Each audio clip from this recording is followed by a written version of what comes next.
advice, how to learn stuff. And do you use ChatGPT when raising your baby? I do. I cannot imagine having gone through the, like, figuring out how to raise a newborn without ChatGPT. Clearly, people did it for a long time, no problem. Yes. But yeah. So I know it's clearly was possible. Yes, it was possible. As prices skyrocket all over the country and income inequality widens, the story stays as cliche as ever. A tiny handful of the most annoying people imaginable get rich off our tax dollars, merging their great empires to create even greater ones in their endless quest to own everything. I mean, these guys have all the money and power in the world, right? What are they even doing with such endless resources? That's pretty cool, I guess. Well, apparently not paying their taxes or solving world hunger, despite whatever promises made by Rocket Boy. Remember when this guy asked for a dollar amount and a detailed plan that would solve world hunger, and when the World Food Program gave him exactly that, he suddenly stopped replying and never brought it up in public again. Do you know how hard it is to get Elon Musk to stop talking? But some guys take it a step further. If your name happens to be Peter Thiel, for example, then you're operating on a totally different playing field than these freaks. You're still up to your typical billionaire shenanigans, of course, but you're also doing side quests, like hosting numerous seminars where the main topic is the Antichrist. You know,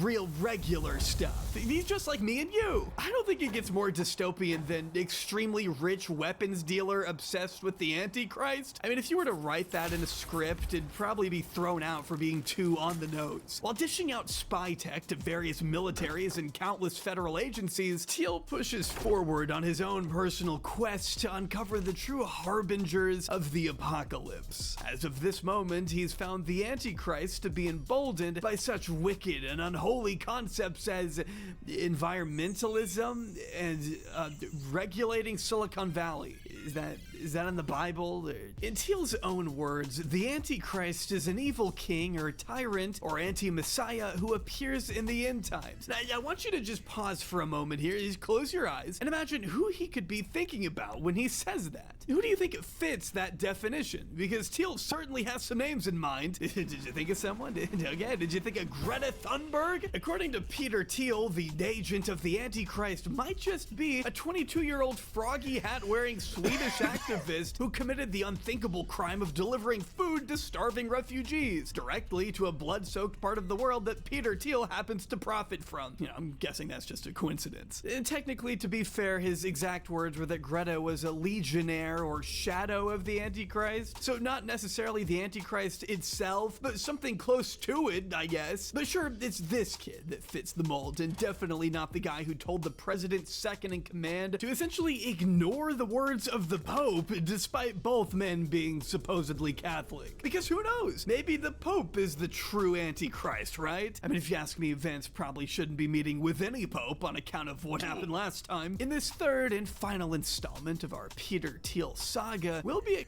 what? What?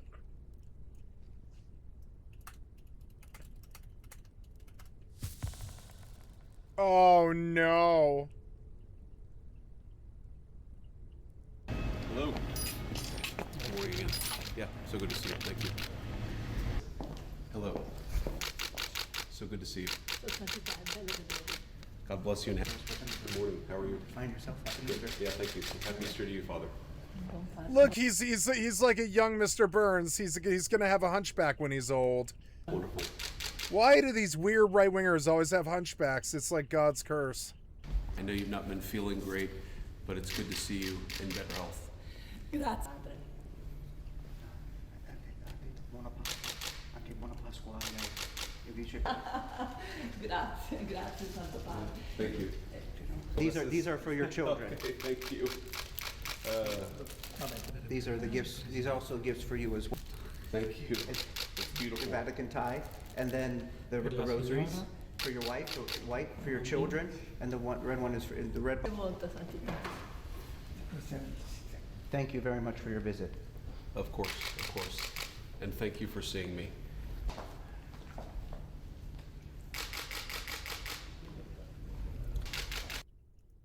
Pray for you every day. God bless you. Io prego per lei ogni giorno, che Dio la benedica. Grazie, Santo Padre. Happy Easter.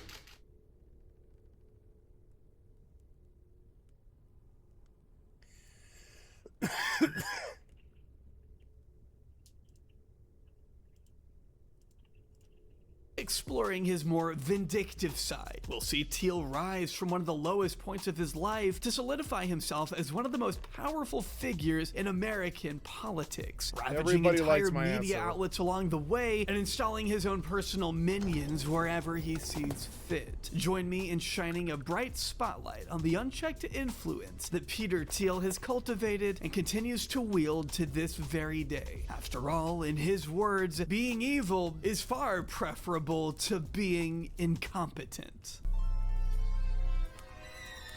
But before any of that, it's sponsor time. I think you're aware of how it works around here by now. When I'm reading multiple books, holed up in my room trying to research the Antichrist, it can be kind of hard trying to find groceries for the week. It's not really in my mind. It's kind of funny. Starfield has Dragonborn. Oh, sorry. Skyrim has Dragonborn. Starfield has Starborn. And, never mind. The time I'm torturing myself. And I mean, honestly, searching for ingredients and recipes sucks. I hate doing it. I usually just end up getting food out, unfortunately, which I hate to admit because it's more expensive and it also is worse for your health, obviously. But what if there was an alternative out there that could actually be more affordable, more convenient, and healthier? I think I'm going to finish the main storyline. Because my shit's glitched out now, and I think a new, like a reset completely wipes the world to a brand new sandbox spawn, and I'm excited to see that. And I guess there's other stuff. I suppose I shouldn't work on the main. I should do other stuff that's like side, or I'll have to start it all over again on a different playthrough. I suppose I actually do avoid the main quest, but at least I did some of it. Faction quests is what I'm talking about. I should get all the faction quests done. There's that. That's Crix. I think you know where I'm going with this. It's today's sponsor, Hungry Root. Hungry Root basically works as a... I don't want to do your ad. You may need to say your more... Like, I really don't like ads. It's like one of the few things in the world that I don't like, and I don't want to be, you know... There's a few things, like Nazis and right-wingers and fiscal conservatives that starve us and choke us all to death with their war and their poverty. And then there's, like, commercials that they use to make their money. And I don't know, I just don't like it. Don't like that stuff. So I'm not going to do these commercials anymore if you'll let me skip them.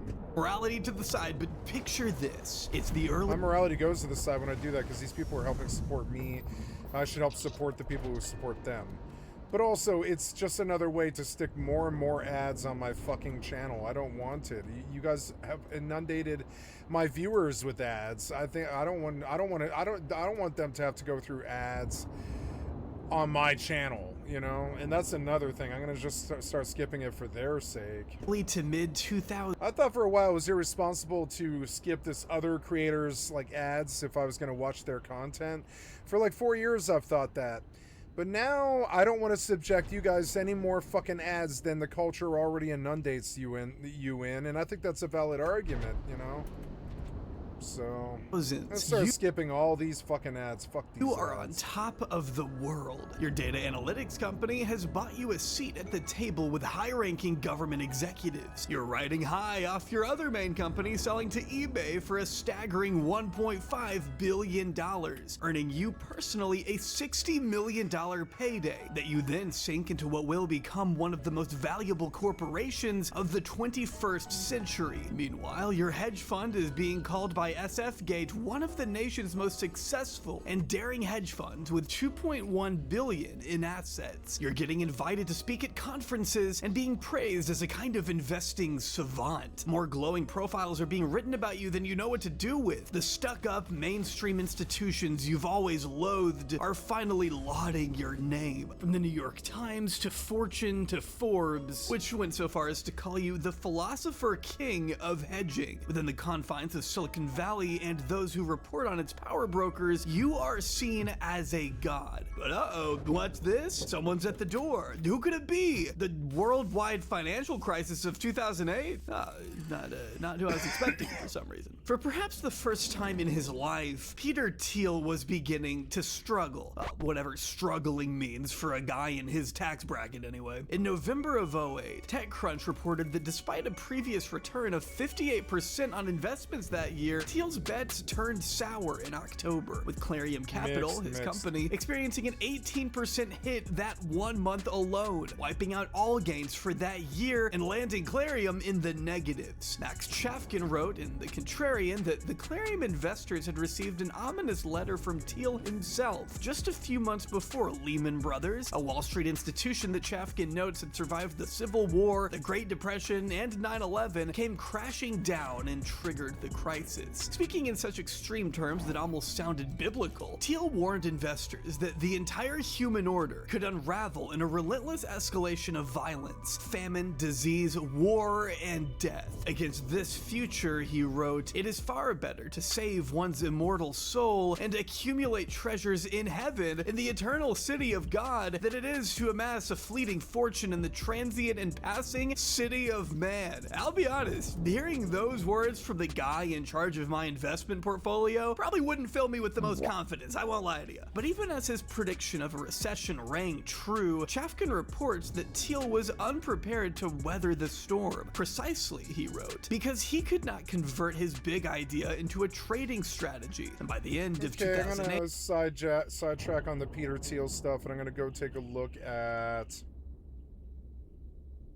Oh, it's really raining. Go take a look at...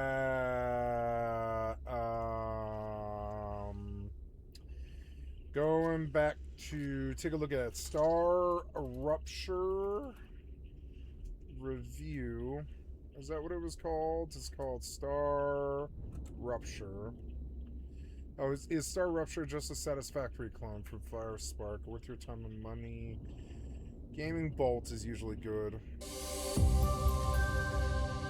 A promising third option. If Satisfactory and Factorio have proved anything since their respective releases, it's that some people... that nerds are totally OCD, and if you give them some OCD world to spin on, they'll spin. Find the prospect of dozens of hours of automation and optimization endearing. It's me. I'm one of those people, despite mixed results. And lest you think the market isn't ripe for any competition, especially with how much time you could sink into these two titles alone, there have been notable entries like Dyson Sphere Program, Captain of Industry, and more recently, Shapes 2. So when Creepy Jar announced Star Rupture, I was equal parts intrigued and confused.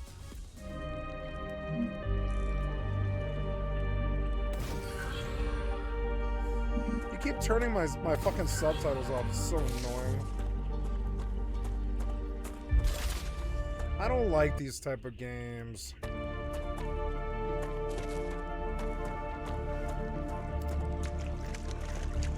Not my thing, unfortunately. But I know, you know, I took a look at it. Ooh, there's a volcano in Hawaii? Oh, wow, Kailua.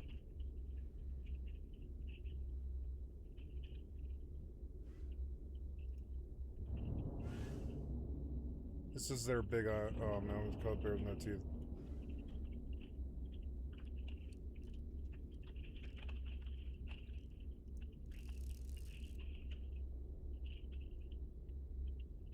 The ice is cracking. The Asian gangs of Mexico.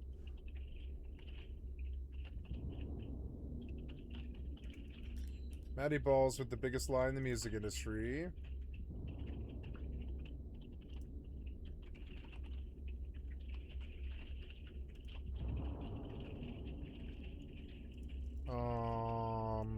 I should probably move or you'll disconnect me. I think I will turn on the music for a little while. And the voice, because they seem to be giving me, like, lots of RP missions. I think my guys are mostly quiet.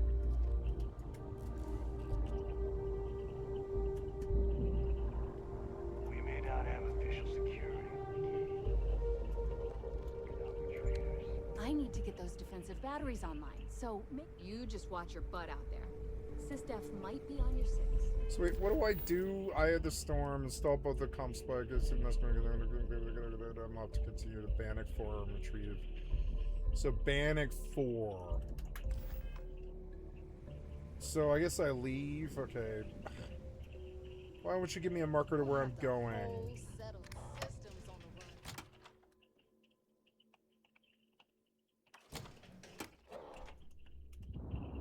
I always thought heat leeches were just pests. Never considered trying to raise one.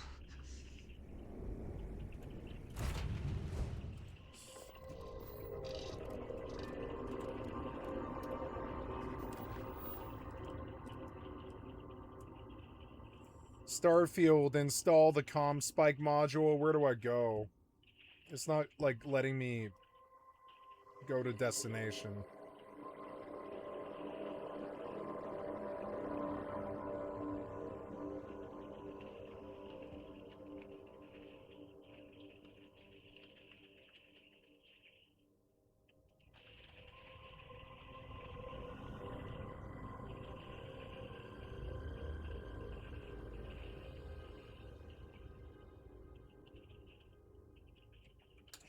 Oh, okay, okay. She wants me to install things to my ship? Oh, okay. Well, then board.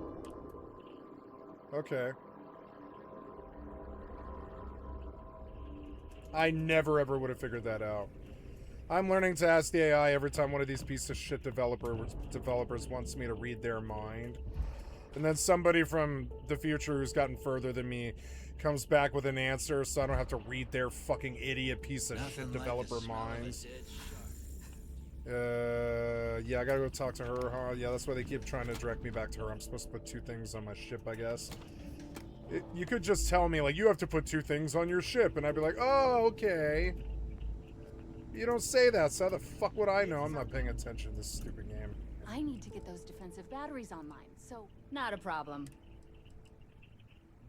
All right. Okay, we are going to go into the shipbuilder. No, we're going to go into the shipbuilder. No, we're going to go to the ship. Oh yeah, or I guess that is the shipbuilder. Okay, then yeah, we're gonna add a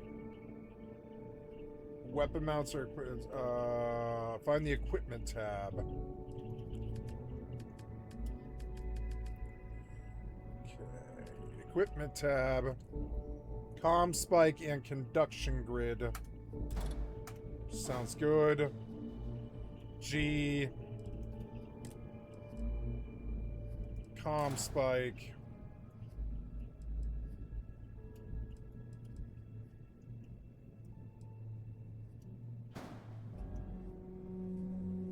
How do you go up and down? I can't remember.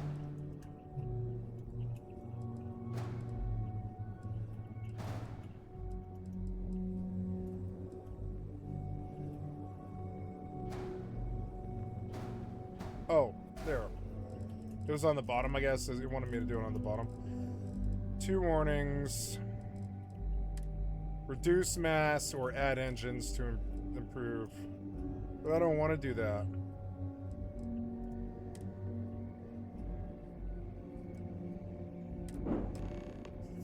Yeah, fuck your warnings.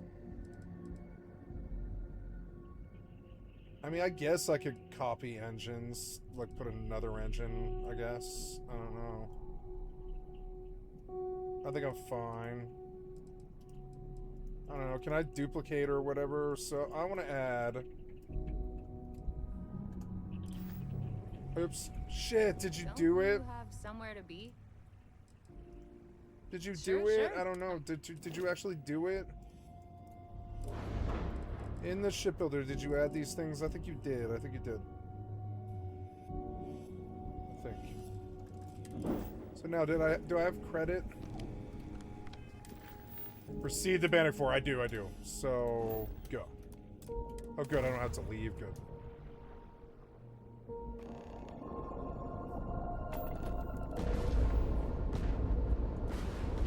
What the hell's going on?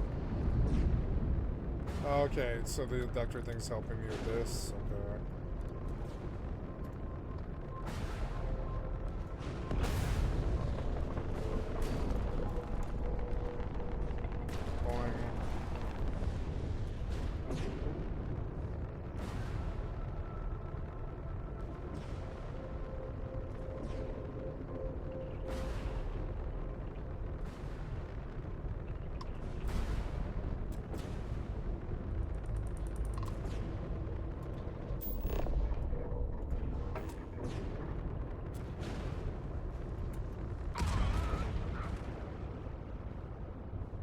What?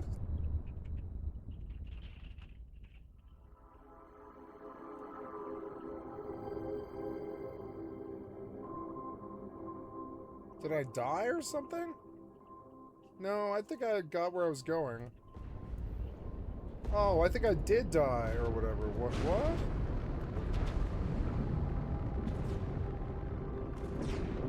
Whoa. I think I died or something. So...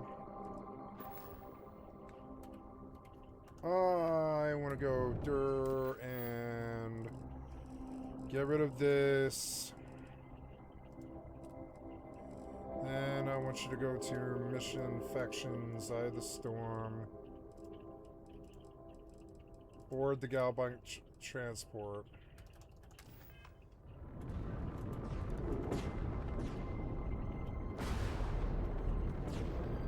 Oh, I see. My hull. But you're not healing.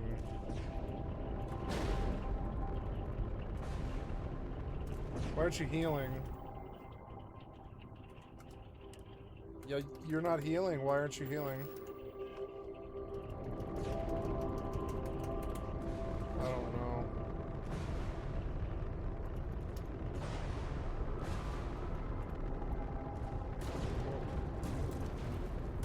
Hurry up, you.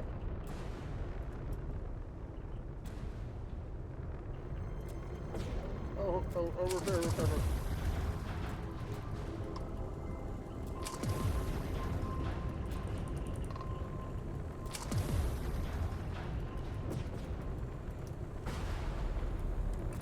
I didn't know what was going on. I do now.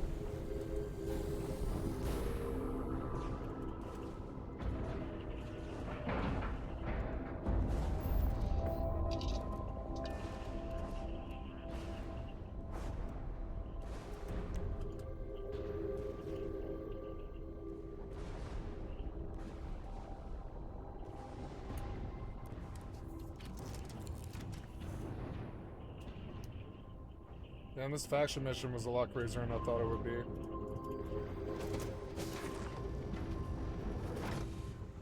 Everything's 5 by 5, Captain. Yeah. Heavy storm tonight.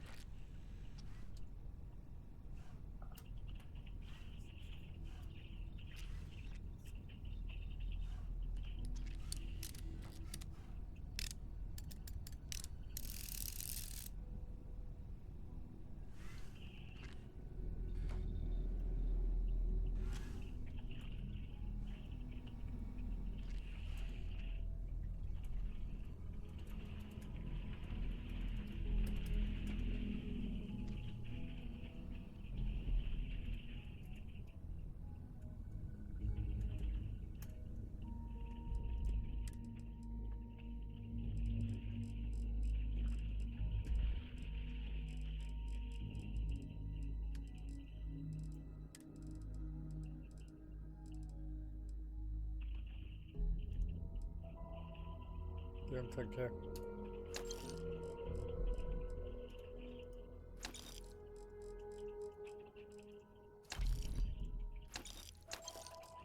Well, if I can go in my bunker and just hang in here and do whatever the fuck I want to do. Oh, I want to go put a scope on this thing. Been meaning to forever. I need to look at my guns. Do some Starfield stuff that isn't like questing. Yep, I got $5 in the safe. I got to go pee. I'll be right back.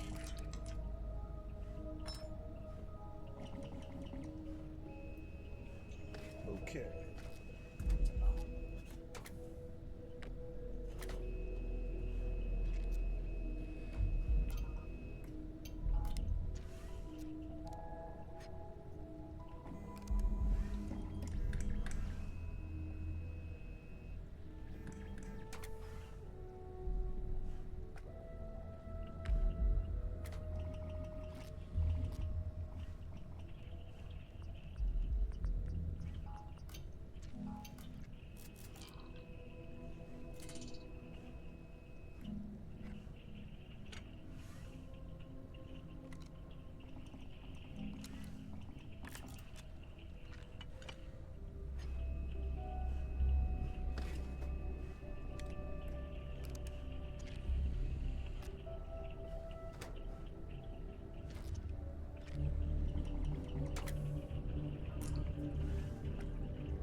It doesn't affect the damage? What's the difference?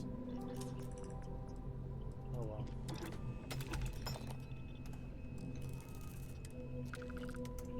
There, that's what I came here to do. Yay! No, reflex sight. Oops. Muzzle double. Can I do a double barrel? No, I need muzzle mods 3. Don't know what I don't have about muzzle mods 3. I wish I did have it. I don't know what it is. Can't. Oh, I can put a focal lens on it, maybe. Oh, I can. I can do a focal lens. That improves it. Cool.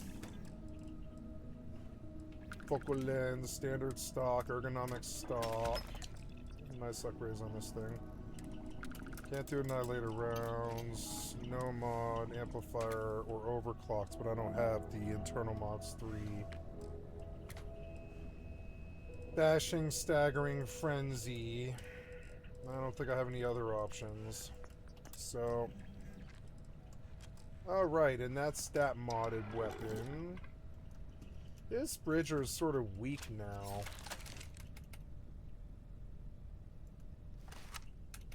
It's a good gun. I like the scope on it. Oops, I didn't mean to blend.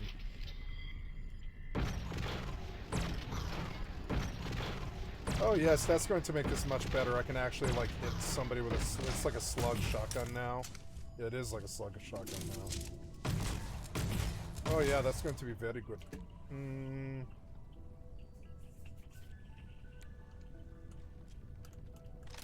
Yep, this is kind of my shotgun. This is my shotgun.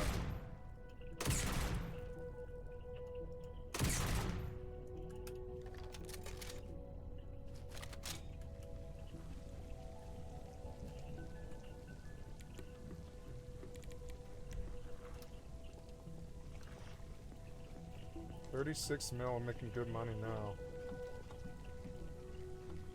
Are we sitting here? Are you waiting?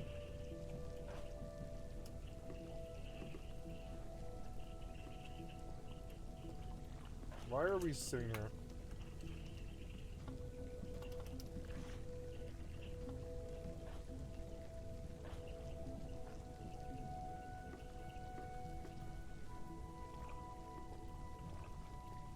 Buy and sell. Oh, not enough space. No trays found above min price.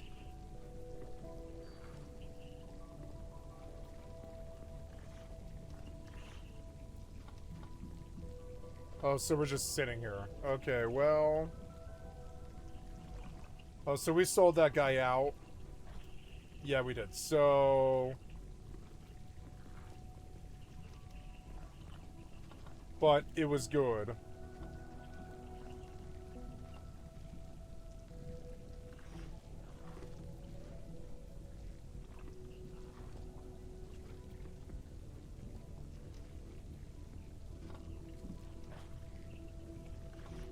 So I bought these for $135. We could go down to as low as like $199.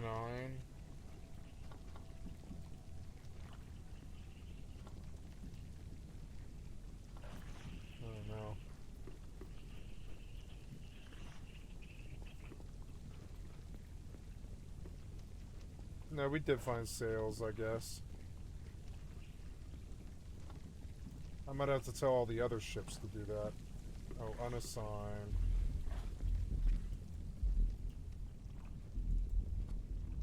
So we look at the information and the sell order.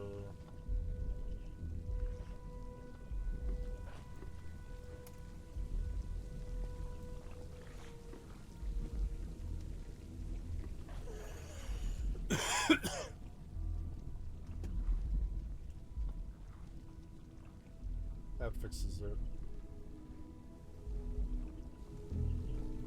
It's probably like always going to be off, but like problems or whatever. I hate how finicky it is, sort of. You know? Mining ships are a better source of income because they probably don't ever run out of like materials they can get. Trinity Sanctum. my satellites still here? Yeah, they're still here.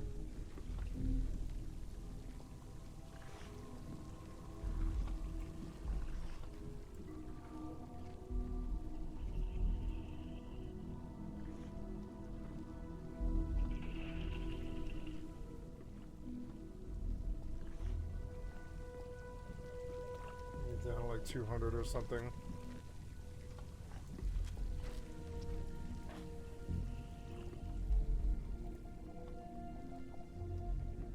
And we flooded the market, but maybe over time it fixes or whatever.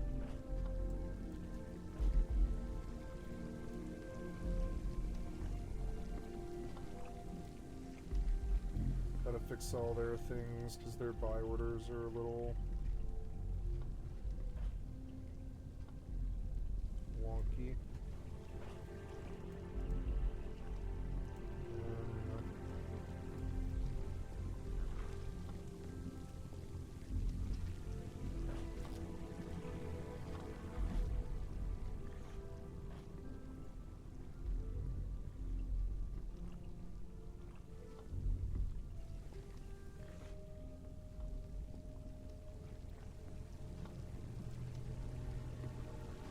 Trying to fix all the problems so that these ships will sell their goods for around 200 or whatever always, and always go for higher if they can.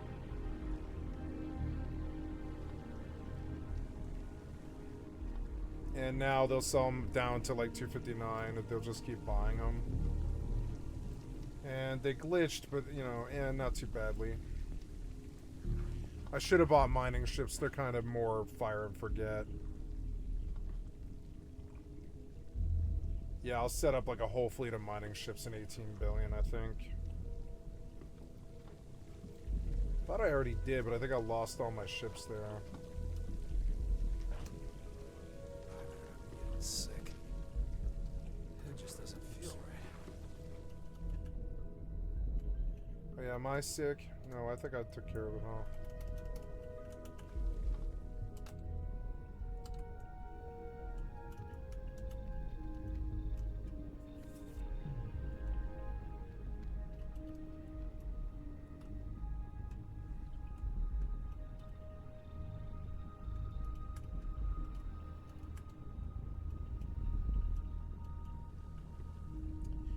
Think I'm done here.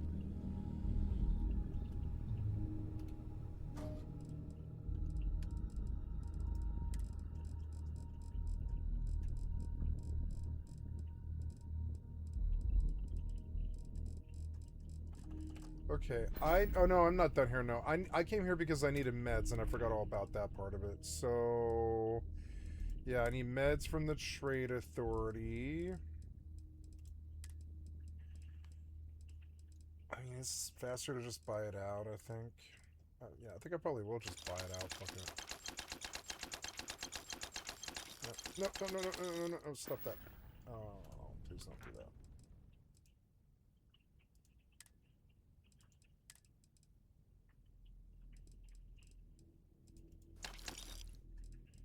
Urgency kit, med pack, trauma. It's faster to do that. This was general store. Doc Cartwright. Emergency kit, med kit, trauma packs. I found some place that had good supplies. Where was it though? Maybe that was 76 I'm thinking of. Yeah, it was 76. Where's the best place to buy med packs? Let's see if there's an answer to that. Starfield, where's the best place to buy med packs, emergency kits, and trauma packs? What vendor has the most supply?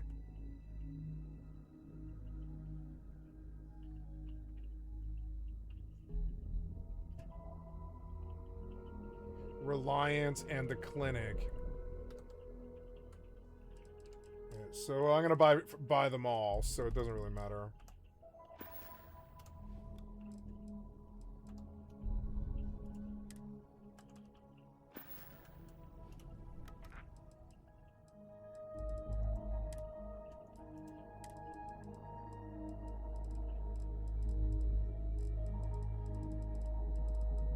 Emergency kit. This wasn't enough.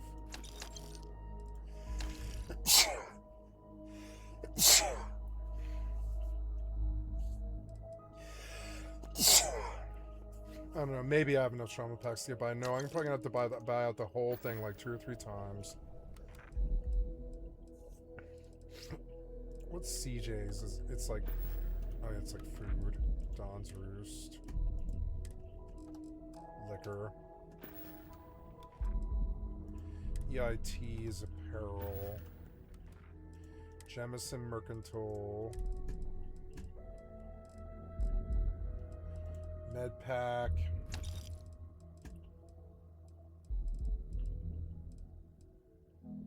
That's it though. Oh, no trauma packs or emergency packs. Damn it. Med pack, that was it. Outland, Reliant Medical.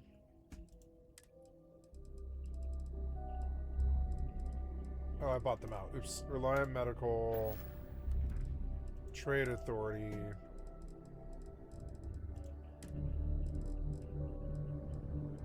Emergency kit. Whiteout's really good. Squall's really good. Yeah. And Amp.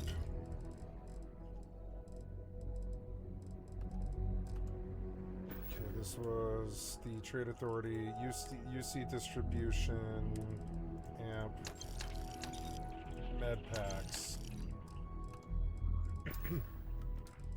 UC Surplus. I mean, it doesn't hurt to buy those. They're like the best food in the game, I think. Maybe I should buy those.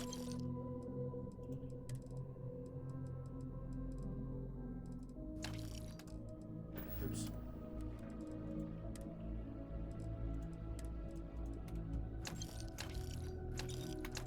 Yeah, those things aren't bad. Madame Savages, Neon Tactical, Reliant Medical, Emergency Kits, Med Pack, Trauma Pack. Buy any of your other battle stuff. Heal Gel's good. Heart Plus. Panaceas are always good. I should just buy these vendors out, really. Just get massive meds and then sell off stuff as I get too heavy. My weight is 1,000 out of 1540. I'm getting to the place where I can carry these meds, yeah. But I don't need them all is the thing. Reliant Medical, Trade Authority. Emergency Kit. No med packs, nothing. Whiteout, Squall, Heart Plus, Battle Stim. Yeah, they're all good. I should technically just buy all this stuff. I'm kind of a drug addict. I'm just gonna admit it. Stop it, stop it. Stop it now. I blew quite a lot of money, actually. But I have a lot of stuff, too.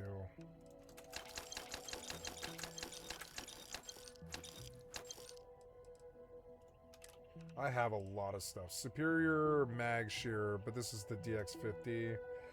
This is another DX50 that's like an inferior rifle, so I'm just going to sell it. This Tactician's Sub Big Bang is nice. It's got good damage on it. But it's not as good as the Infant Tongue. Just not. It's not as good. So, hand-loading modified refined beam rifle. It hauls ass. It's got 400 damage or something, and I should be using it, but it's not like... It's got a mag of 30.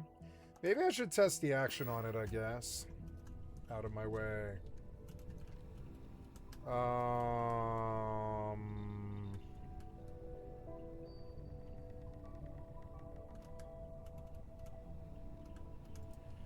Yeah, this gun...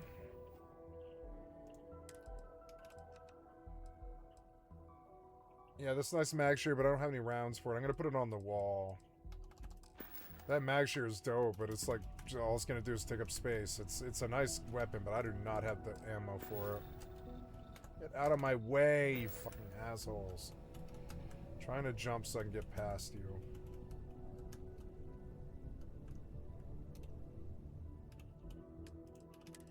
I'm gonna put away weapons that I like but I can't use, like this mag shear MK3 with DX50.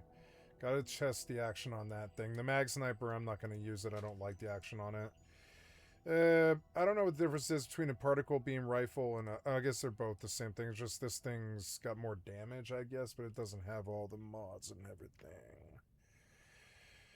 Reticle's a laser. Reticle's a pistol. Or laser, I mean. So yeah, that's an inferior weapon. This mag pulse is actually better than the one I'm using, I believe. Do I have rounds for this thing? I don't. I can't use this nice Tesla old Earth rifle because it uses DX 9X 39mm, which I don't know if I can even get my hands on that. DX 9mm third, whatever the fuck it is. I'm gonna put it all away.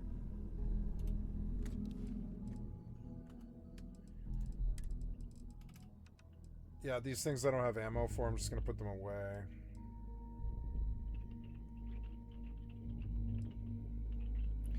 This mag shot, it's a nice gun, but it's not good enough. That's a crappy mag pulse. It should just go. Cornered modified superior AA-99 MK2. It's an epic rifle. It uses 11mm. Its damage is nice. I should maybe test the action on it. Oh, damn it, you're annoying. You guys follow way too close. You're so annoying. Get out of the doorway, assholes. So, we are testing the action on this Vagrant Inflictor.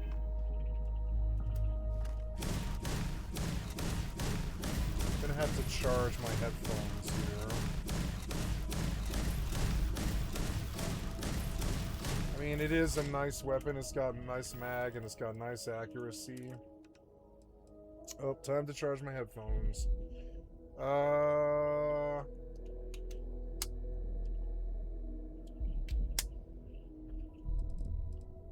Advanced mag pulse. I like this modify refined.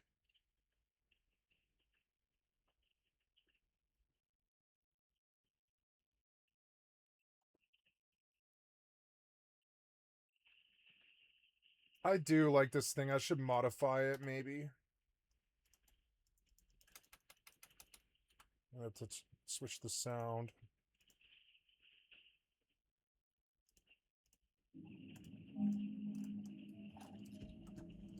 How's this going? I'm not dying, am I? Nope.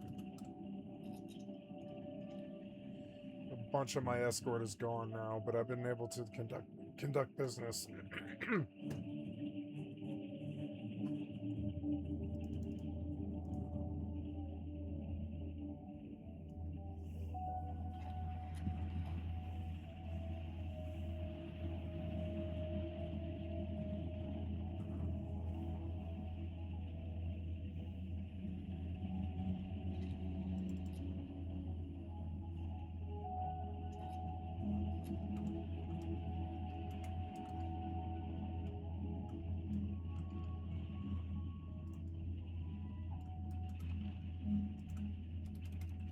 So, I want to save because I've done a bunch of stuff. I have to put a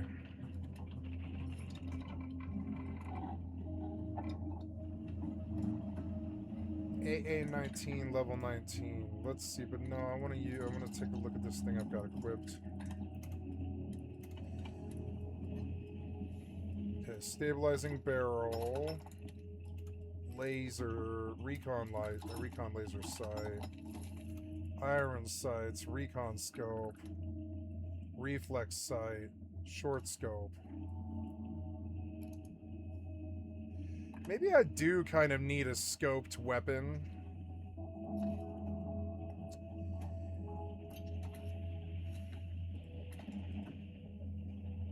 let's go recon scope for this thing and turn it into my scoped weapon. Yeah. Yeah, why not? I like the Bridger, but it gets me killed all the time. I don't really like using it. It's useful for certain situations, and I'll put it on my 9 key for an oh shit situation. Okay, then muzzle, focal lens, special increases accuracy. That's right. I want this to be a sniper rifle, yeah. Standard mag should go tactical mag. Internal can't be overclocked. Skin, quality, oxygenated. Okay, that's a good modded weapon. We'll put it on my 1 key.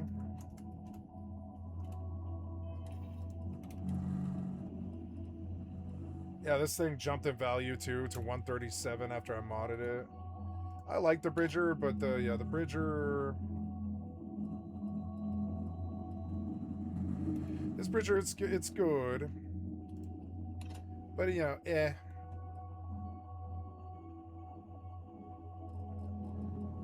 The micro gun, the overcharged mag pulse, the shattering pain blade. Here's another mag pulse. Mag shear, mag storm. The mag pulse has a bigger mag. Micro gun, Nova Blast disruptor, refined Bridger. That's usually what I use. So now this gun is like a sniper rifle. I don't know, is that scope very good? Yeah, that scope's pretty good actually, but I don't know, it's not that good.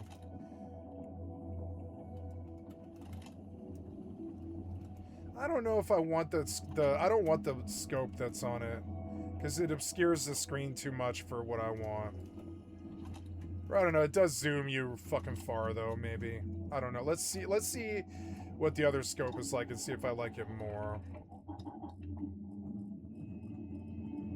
Something's rattling my speaker cone, which is bad. I've got to get it out.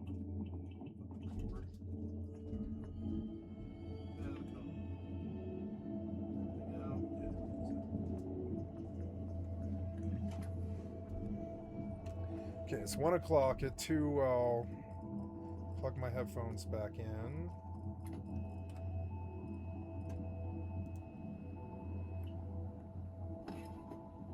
Yeah, like a 45-minute timer. There. And now, so I'm trying to mod the scope on this thing to see what the different things are. Recon scope. Let's try a short scope.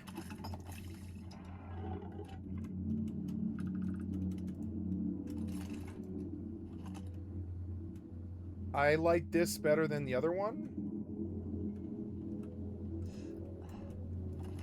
But I still think it obscures your screen too much for how little it zooms.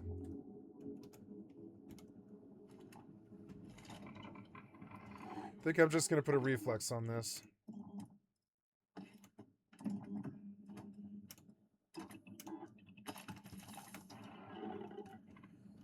Okay, let's test it out.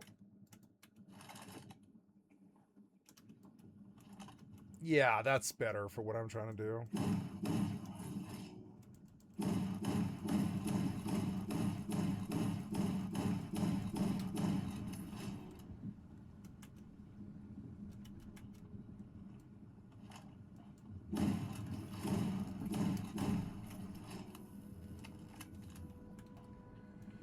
Alright, save that progress. Now we have to go rest for 2 solid days. I'm gonna go fuck my wife in bed for a couple of days or whatever. I'm a CEO, I can do that. I don't have to do anything if I don't want.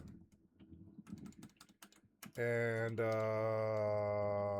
I am the CEO of Skycatlive Industries. Yeah.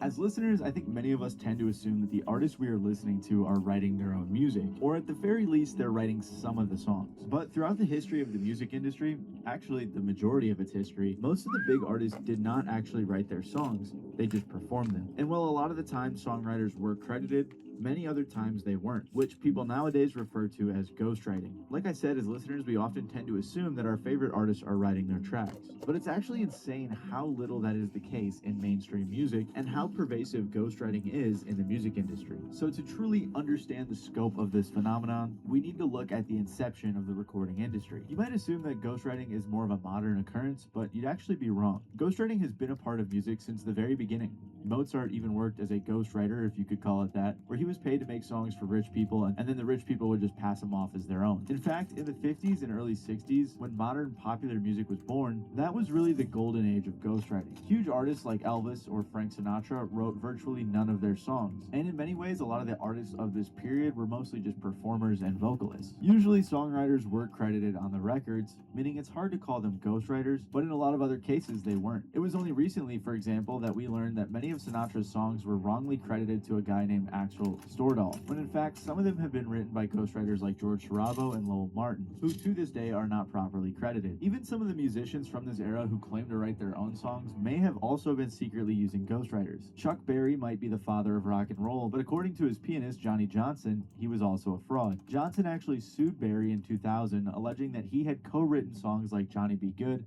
and Sweet Little 16 with him, but received no credits or royalties, which resulted in him spending a lot of his life in poverty. The suit was eventually dismissed, and it did conclude that Johnson and him spending helped Berry, but there wasn't enough evidence to prove his contributions were big enough to warrant songwriting credits. Plus, Chuck eventually got a taste of his own medicine when the Beach Boys pretty much ripped off his song Sweet Little 16 with their hit Surfin' USA. Although eventually Chuck Berry did get a co-writing credit and a cut of the royalties from Surfin' USA. Why are we getting quieter? What? What happened? What do we do? Oh my god.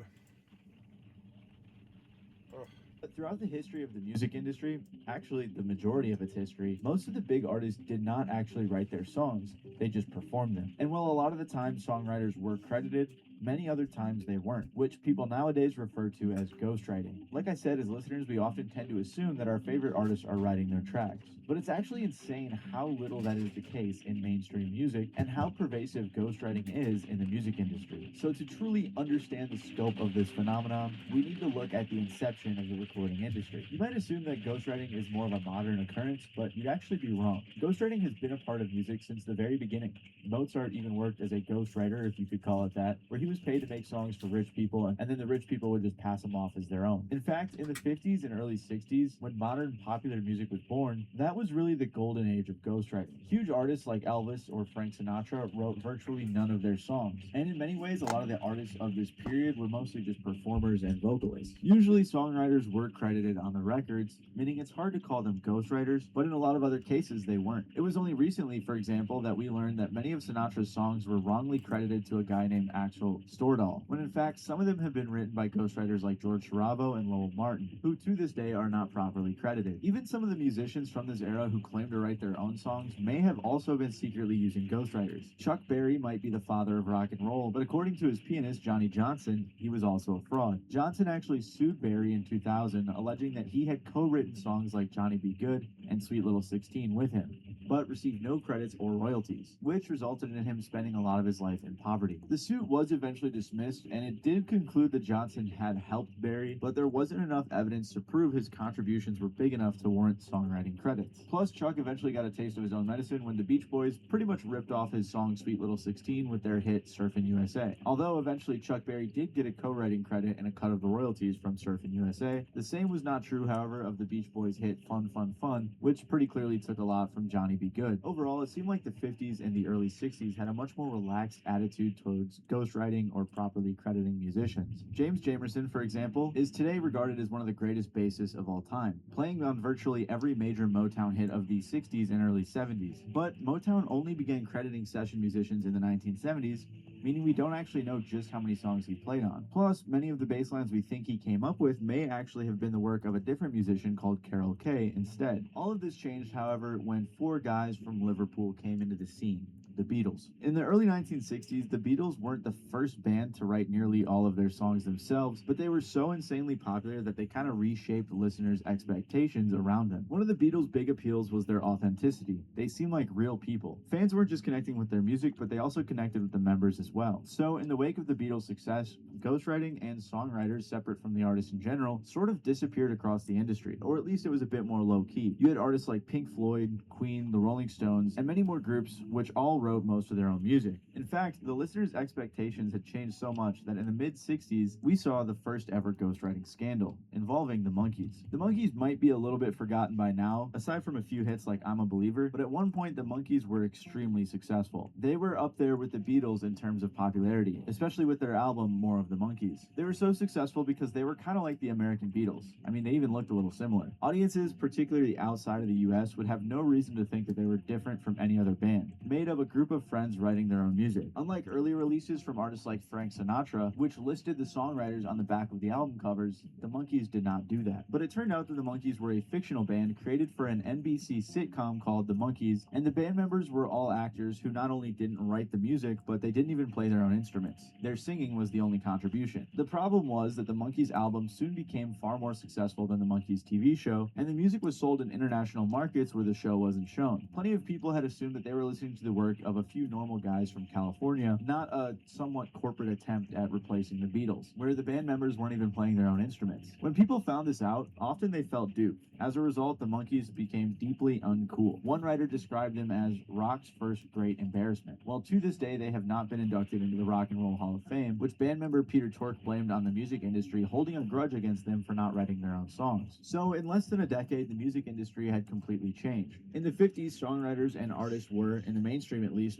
almost completely different professions. According to one estimate, 80% of the songs from this era involved outside, often uncredited songwriters. But of the 5 best-selling artists of the 1960s, only Elvis had no involvement in writing his songs. The 70s continued this trend, and this is when ghostwriting sort of started to go downhill. Of the decade's 5 best-selling artists, Elton John was the only one who didn't write all of his own songs, and even then he played a role in it. The 1970s also saw the rise of the singer-songwriter led by artists like Carole King and Neil Young, and a big appeal of their music was the fact that it was introspective or confessional, with lyrics built around personal experience. So when a lot of popular songs deal with these things, having a ghostwriter is just, that doesn't work. But then the 80s began to see a shift back in the opposite direction. As pop music began to grow as a genre, distinct from rock and other styles, there was a lot less focus on authenticity and real or personal experiences, but it was more on making a catchy hook and a good song. And probably the best example of this is Frank Farian. Frank rose to prominence as the songwriter, producer, and lead singer for the German Europop band Boney M, best known for their hit song Rasputin, and they became extremely successful in the late 70s and early 80s. However, if you look at Boney M's concerts or their marketing, Frank Farian, who looks like this, is nowhere to be seen. Understandably, Farian thought the group would be much more popular and marketable if he took a backseat in the group's promotion. He didn't have the dance moves or the good looks necessary to make a splash on something like MTV. Instead, the official frontman was Bobby Farrell, who was nowhere to be found on the group's album, but he did sing in concert. A few years later, it also emerged that backing singer Maisie Williams wasn't used in the studio either. The recording company wasn't trying too hard to hide Farian's involvement, but they didn't shout it from the rooftops, and nobody really cared as this kind of thing was relatively common in disco, at least at the time. So in 1988, Farian decided to take it one step further. He set up the group called Milli Vanilli, a duo consisting of Fab Morvan and Rob Pilatus. Like with Boney M, Farian would write the group's songs. Like with Boney M, Rob and Fab were not in the studio at all. But unlike Boney M, they wouldn't even be allowed to sing in concerts either. Instead, they lip-synced to backtracks created by the studio musicians who were the group's real singers. And unlike with Boney M, as I'm sure many of you are aware, they went to great lengths to deceive everyone. The group's records even credited Rob and Fab as the vocalists, but then it all came crashing down in one extremely infamous performance.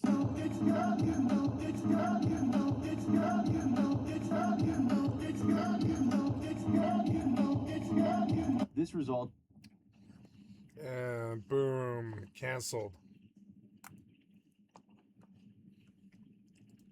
In a ton of backlash. There was already doubts about the group's authenticity since they weren't the best English speakers, but now there was solid proof and it had been exposed in the most humiliating way possible. As Rob later said, "I knew right then and there it was the beginning of the end for Milli Vanilli. When my voice got stuck in the computer and it just kept repeating and repeating, I panicked. I didn't know what to do. I just ran off the stage." Their Grammy was revoked, numerous consumer fraud lawsuits were filed, and their record company, Arista, completely deleted Milli Vanilli's albums from their catalog. But unfortunately, Rob and Fab became public enemies, rather than Frank Farian or the people behind Milli Vanilli. Rob and Fab maintained that they were the victims in this whole situation, which realistically they were. They said they signed a deal with the devil, with Rob saying the last 2 years of their lives had been a total nightmare. We've had to lie to everybody, we are singers, but that maniac Frank Farian would never allow us to express ourselves. So in the public back then, there was still some backlash when it came to being deceptive or using ghostwriters, but that did not stop the growth of these practices. Michael Jackson and Madonna, the best sellers of the 80s, both extensively used outside writers. So did the 4 biggest artists of the 90s. However, by the time we reached the 2010s, singer-songwriters who composed their music on their own are pretty much dead. And of the 10 best-selling artists of the decade, only Ed Sheeran and Eminem were penning all their own songs. The average hit song of the modern era credits 4.53 writers. Large writing teams in particular have exploded. I mean, Kanye West's song All Day has 21 credited writers. Cara Dioguardi, Justin Tranter, and Ross Golan together are responsible for some of the most memorable pop music in the past decade. Last year alone, Golan and Tranter had 8 top 20 hits. 5 that went to #1. So how did this happen? How did ghostwriting go from being the biggest thing ever to kind of falling off and being hated to becoming another big deal? I think they're just good at earworms. If they're good at writing earworms, then they'll succeed. Writing both are extremely popular in the modern era. Well, probably one of the biggest drivers was simply the increased commercialization of music. From the early 70s to the 2000s, the revenue of music sales in the US has increased around 6 times. Ironically, people in the 60s didn't even think popular music would be a thing, with members of the Wrecking Crew, the most successful group of studio musicians from that era, believing that it would only last for around another decade. But obviously, this wasn't what happened. From the perspective of the major labels, the singer-songwriter model became increasingly seen as a barrier to greater revenue. An artist who writes all of their own songs can expect to demand a heavy cut of the royalty fees, and they can only write so many songs themselves, especially in between touring and promotion. And worst of all, all the time there's another song I want to like cut, but I don't want to rush it. Like it's been such a time of just calm and growth, and I've been like losing my anger and trying to just change, and my music will change, and so I'm just letting that happen. I'm not in a rush. I think the last song was 3 or 4 months ago now, and I'm probably gonna write another one here. Start following. Well, I actually did almost record a song, but then I was like, I'm not happy with the end. I'm not happy with the end result. Their own artistic vision. I haven't recorded it. I recorded. I think it's sitting somewhere, but I'm not happy with the result, honestly. So I'm gonna go back to the drawing board. I even have all the information to pull it back up and everything. Yeah, where is that? That's going to be in... That did not end up being a final.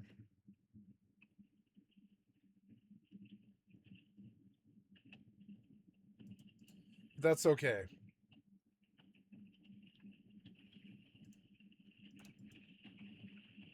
Since I'm in here. There we go.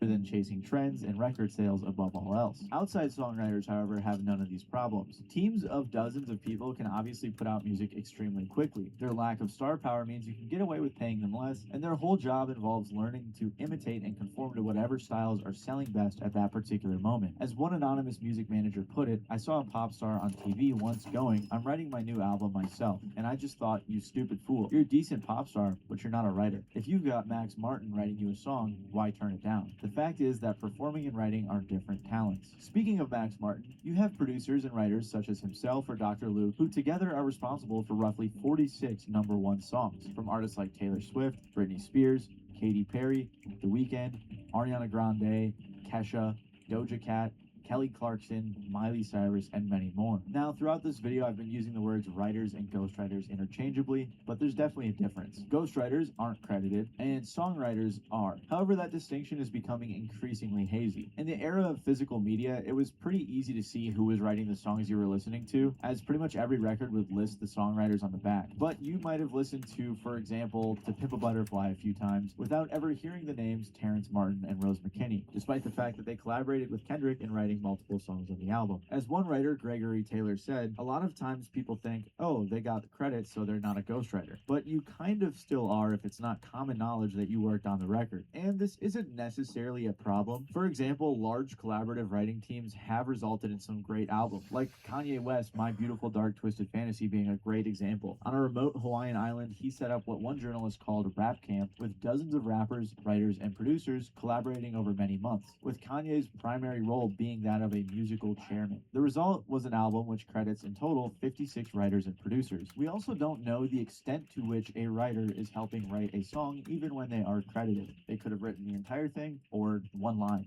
For example, when painter Damien Hirst was criticized for only drawing 5 out of 1,000 paintings, he argued, you have to look at it as though the artist is an architect. And we don't have a problem that great architects don't actually build the houses. Plus, the writing industry has created a lot of great job opportunities for aspiring musicians. Many successful musicians have also got their start in the music industry writing for other artists. Frank Ocean, Sia, Bruno Mars, and many more first got their foot in the door by penning songs for other people. And successful ghostwriters or songwriters are usually paid 10 to 20K per song. Credited songs get a cut of the royalties of any song. Big names in the industry can get paid even more, with MF Grimm, for example, who worked with the biggest rappers of the 90s, saying that he charged a rate of over $1,000 per every bar. On top of this, famous musicians sometimes just like to write songs for fun for other artists. Some of them are normal people and are just friends with other artists. You were saying, Dan, that you were kind of mucking around trying to find reasons to write for people. And Yeah. I wanted to just write pop songs for people, so I kind of did that. So ghostwriting and credited writing are very common, and the line can get a little blurry. But like I said, it can create a lot of opportunities and job opportunities for aspiring musicians. However, there are also some problems that it can cause. And I don't think there's any genre where that's more truthful than hip-hop. It's not too hard to see why ghostwriting or writing teams are particularly controversial when it comes to rap music. As one music manager described, credibility is key in hip-hop.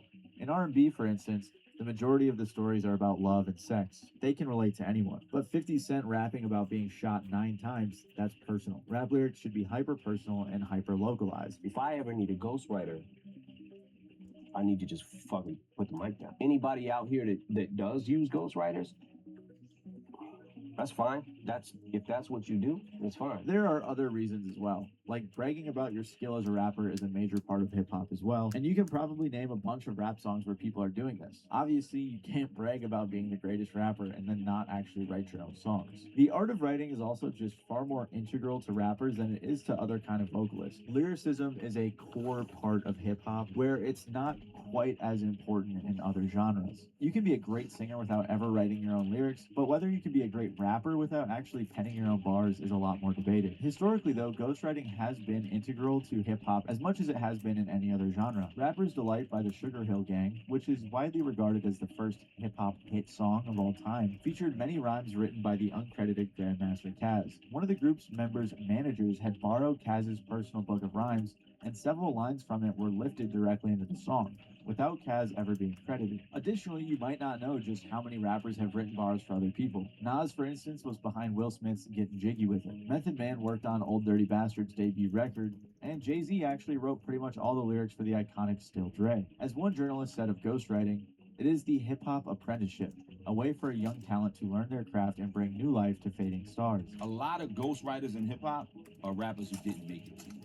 Not all, but a lot of them are rappers who didn't make it. They was trying to go, and they super nice, but it was something. Either their voice was weird, their look didn't really sell, whatever it was. They may be kind of an introvert. A lot of them are rappers who didn't make it, but their pen was crazy, so they just jumped into that. These are 3 examples where the writer was actually properly credited. But since the stigma around not writing your own bars is far bigger in rap than any other genre, if they're ever accused of it, the rapper will probably deny it. Instead, it may be surprising to hear that Kanye denied this in the beginning of his career. On Barry Bonds off of Graduation, he raps, "I don't need writers, I might bounce ideas, but only I could come up with some of this shit like this." This wasn't quite true though, and even on Kanye's first big hit, Jesus Walks, all of the lyrics were written by Rhymefest. In 2011, meanwhile, rapper Consequence credibly claimed he had written Champion and other tracks off Graduation without ever being credited. Meaning, who knows, perhaps even Kanye's bars about how he doesn't use ghostwriters were written by a ghostwriter. But later on in his career, Kanye had passed the point of caring. He openly admitted that he had only penned 2 bars on Violent Crimes, and all the rest of it was the work of a rapper and ghostwriter named Partisan Fontaine. You might think that Fontaine was happy about being credited, but he actually told GQ he was pissed, saying nobody needed to know. This is because he was trying to get his solo career off the ground at that time, and he didn't want these ghostwriting rumors overshadowing it, much like they did with Quentin Miller and Drake, but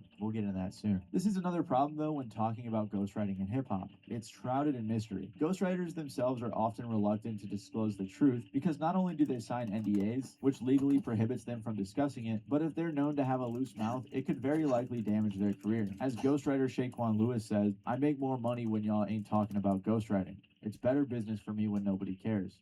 A ghostwriter is a person that writes records for other motherfuckers. I wrote some records for some motherfuckers, but guess what, Denver? They ain't pay me my motherfucking money, man. Ain't that fucked up? First of all, I didn't want to make this shit. It's a lot of rap niggas out here faking this shit. I'm the ghostwriter. I'm the cat you don't see. I write hits for rappers you like and charge them a fee.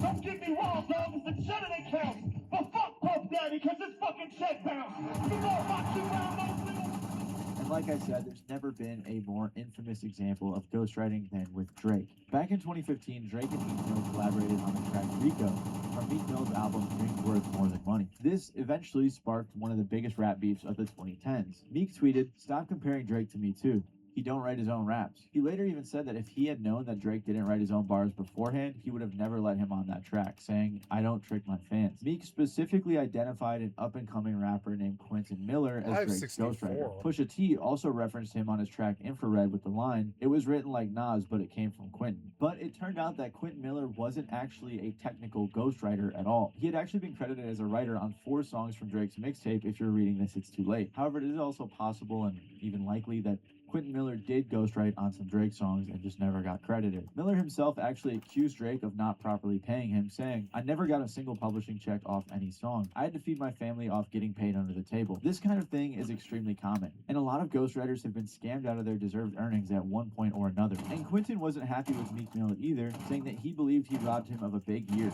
with his aspiring rap career being extremely overshadowed by his reputation as a ghostwriter. And Drake is far from the only rapper to not be writing all of his bars. Partisan Fontaine, that I mentioned earlier, also was credited as a co-writer on Cardi B's breakout single Bodak Yellow, resulting in her facing a lot of ghostwriter accusations as well. She clarified Fontaine was simply a co-writer, saying, "I do write a lot of my own shit. That's the thing." But later she went on the offensive, saying, "What you need to do is ask your favorite rappers about their ghostwriters." And later, all these rappers have writers, even the ones that be saying they don't. They lying. And this seems to be pretty accurate. As one ghostwriter said, "Dumb people can argue all day about whether or not ghostwriting is right or wrong because it really doesn't matter. The only thing that matters is that ghostwriting is the future of hip-hop because either you get a skilled team of writers behind you or you get run over by an MC who does." Even some rappers you might expect to do all of their own work could be guilty. There have been rumors for years, for instance, that MF Doom used his friend MF Grimm as a ghostwriter on some of his tracks. Lil Wayne has also faced numerous accusations over the years. So who do we know who's writing their own lyrics? Well, according to Forbes, industry insiders usually mention a few names, including J. Cole, Kendrick, Eminem, Jay-Z, and 50 Cent, and even then we can't be certain. There's no way we'll ever know if our favorite artists are writing their songs or not. They could have ghostwriters, and if they have writing credits, that writer could have written the entire song or just one line. Or maybe they just bounced an idea and helped them come up with some lyrics. There's really no way to know for sure, although I can almost guarantee you that mainstream pop music especially is littered with writers and ghostwriters. So is it a good thing or a bad thing that a lot of artists may not be writing their own songs? Well, I think it does depend. There's a big difference between a Kanye bringing in a bunch of collaborators to make his album as good as it can be, and another rapper passing someone else's work off as their own. If you like this video, you might like my video about some of the craziest ghostwriting scandals, where I dive a little deeper into specific accusations about some rappers, so make sure to click the video that's on screen right now.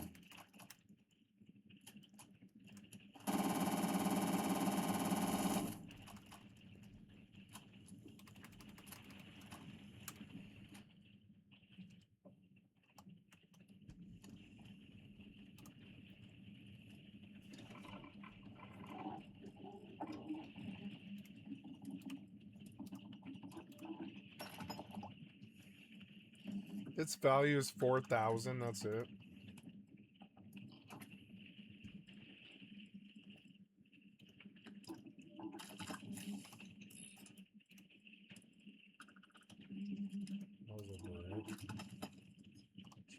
suppressor on it, actually.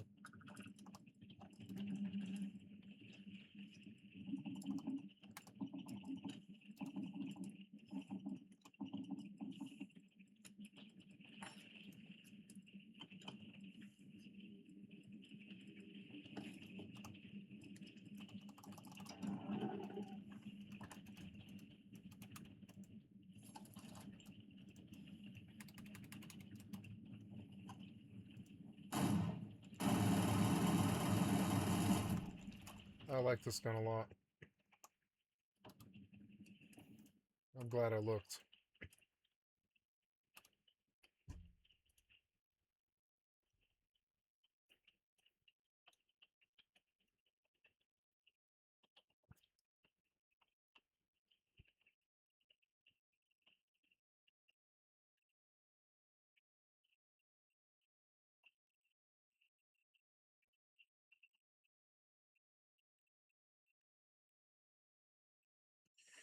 The damage on it is worthless.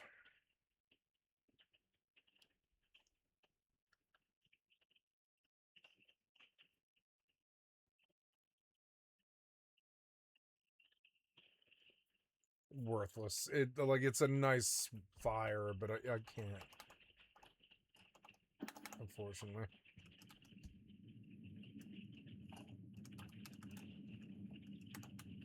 This other gun.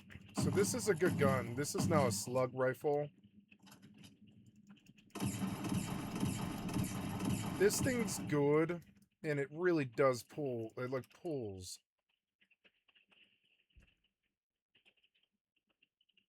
I'm gonna sell those pain blades and stuff. But yeah, this thing, this extended mag, advanced breach. I think I want to sub out the infant tongue for that.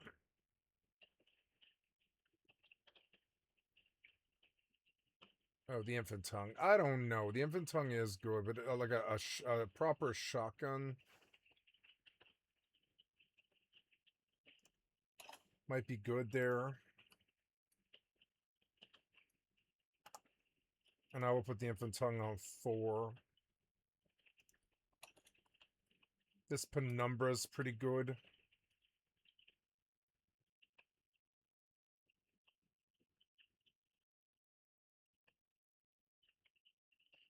But no, I'm not going to use the penumbra because I don't have rounds for it. This rare pistol has very high damage for some reason. And it might be a pretty good little weapon. 9-round mag though, which isn't good enough, but it probably works. If you hit them with it, it probably really hurts them. But I mean, yeah. This advanced mag pulse, it has good damage. Mag shear, mag storm. Yeah, I don't like the mag pulse, and I'm going to phase it out for this infant tongue and the shotgun.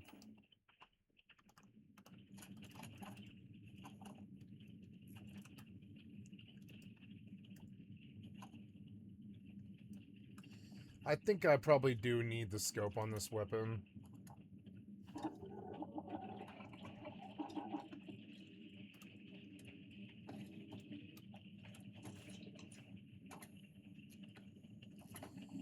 Yeah, probably the recon scope.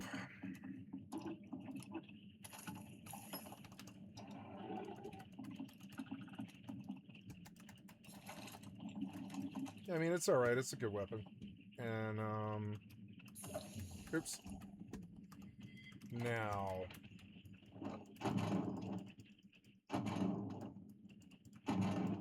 I like the way it looks for whatever reason. The rounds are, like, cool looking. So let's see how that works. Are we done here? No, I need to sleep for... Oh, no, I already slept enough. Now I need to buy meds.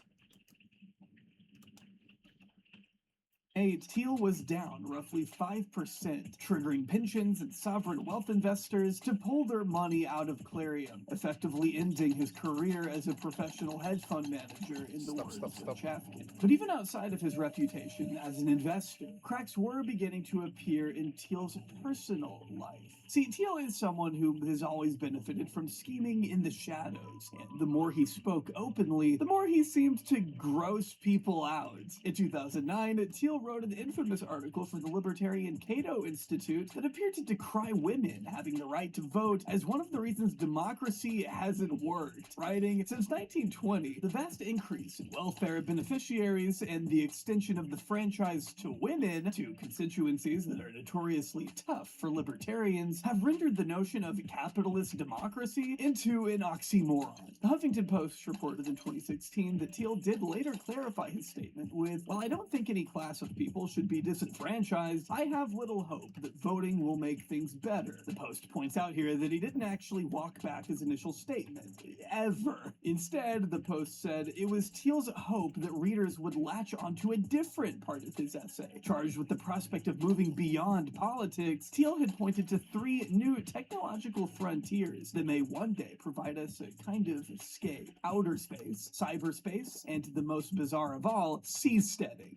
Now, if you haven't heard of seasteading ever before in your life, that's because it was a ludicrous, fringe idea conjured up by free market economist Milton Friedman's grandson, Patri Friedman. These days, you can find Patri making headlines for his bold efforts to create what the Financial Times called cities that run like a for-profit company, rather than democratically elected officials. In Friedman's ideal vision of society, a private venture-backed company is the city operator, and its directors design the laws, and they earn revenue through some combination of rents, taxes, and service fees. But in order to achieve this dream of starting a corporation-style city, Patri and his friends would need to find a big enough plot of land, and they've already started scouting. He admits that in Africa, we are looking at land parcels large enough that there will be people living there, in which case we will offer relocation bonuses to pay for anybody who wants to move out of the zone. What's the matter, guys? You don't want to live in a technocratic corporate oligarchy state? Alright, then pack your shit and get the fuck out, I guess. When the author of this piece asked Friedman about fears that this could bring about techno-fascism, Friedman bluntly replied, "I mean, we are funding companies that will operate non-democratic cities, and if you're not into that, you shouldn't move there."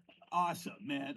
About the people that are there. Anyway, that's how the project is looking currently. But this same Financial Times piece also makes sure to note where Friedman's scheme received its first bit of funding, in the form of a $500,000 donation in 2008. Back then, Friedman had set up what he called the Seasteading Institute, which sought to establish such autonomous cities as floating societies atop platforms in international waters. You know, where you don't have to concern yourself with pesky international laws and whatnot, giving the residents, in the words of Max Chafkin, the freedom to experiment with illicit substances and enjoy any other pleasure currently denied by the world's 200-odd countries. Friedman teamed up with some other like just get down with libertarians to as listeners, I think many of incinerating human feces on the islands, the possibility of using expensive Chinese-made cruise missiles to defend against attacks from hostile naval fleets, and of course, what it would be like to create a society free of taxation. I wonder why Peter Thiel would be down for something like that. As would be impossible for anyone to predict at the time, the concept of seasteading didn't exactly pan out in the long run, especially as questions of logistics began to pile up, even as the movement gained significant approval from Thiel and Friedman's fellow libertarians. Business Insider reported in 2018 that because the United Nations grants every member state control from its shoreline up to 200 miles out to sea, these new floating societies would need to be constructed pretty far out into the ocean, further isolating them from other nations and raising the cost of operations significantly, not to mention the headache of moving a large number of people all the way out there. The Institute itself determined it would need at least $225 million just to build the seastead, and then they would need another $8 million a year to keep it functioning, which wasn't looking the most promising against a crowdfunding effort that had only raised about 27 grand by 2013. Within the next few years, seasteading was considered a joke by the majority of civil society. Even Thiel himself wound up admitting in an interview that engineering floating libertarian utopias out in the middle of the ocean was not quite feasible. But such a realization only popped into his mind, I guess, after he burned millions of dollars on the hopeless venture and was mocked relentlessly for having any hope in it whatsoever. While this ridicule came from a number of sources, there was one in particular that Thiel had a personal and visceral hatred of.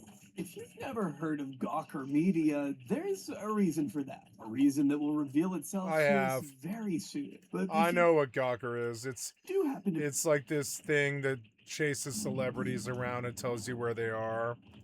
Be familiar with the publication, then you might know them as the irreverent, flame-throwing media network that by 2012 was the proud parent company overseeing a fleet of various websites, including Wonket, which covered politics, Jezebel, which was mostly women's commentary, Deadspin, sports, Gizmodo, tech, Kotaku, video games, Fleshbot, porn, and most relevant to our story today, Valleywag, a blog that took pride in their needling criticism of Silicon Valley tech lords. This is where Peter Thiel found his mortal enemy, Nick Denton, founder and managing editor of the flagship site. While Chafkin notes that Valleywag wasn't near as large or consequential as Gawker's other sites, Denton considered it his pride and joy, personally taking over blogging duties in 2006. As an Oxford-educated journalist who had previously covered the tech world for the Financial Times, Denton had a keen understanding of the Valley as the center of the world, for better and for worse. But as far as Valleywag writers were concerned, it was mostly for the worse. As an effective tabloid, it was their job to almost exclusively focus on the negative side of the burgeoning tech world, publishing blistering reports of its top leaders. But Chafkin explains here that there was a reason for that too. Back in the day, mainstream outlets tended to be a lot less critical of Valley figureheads like Steve Jobs and Bill Gates, particularly because it was flattery that got you access to these titans. If you wanted to be the first to review a new product or get your foot in the door at an exclusive event, there was a limit on what exactly you were allowed to say. Chafkin notes that, for example, reporters guilty of negative coverage of Apple would routinely be banned from launch events, taken off lists for review units, and, worst of all, shunned by Steve Jobs, who maintained close personal relationships with the very reporters who were supposed to be holding his company accountable to investors and the public.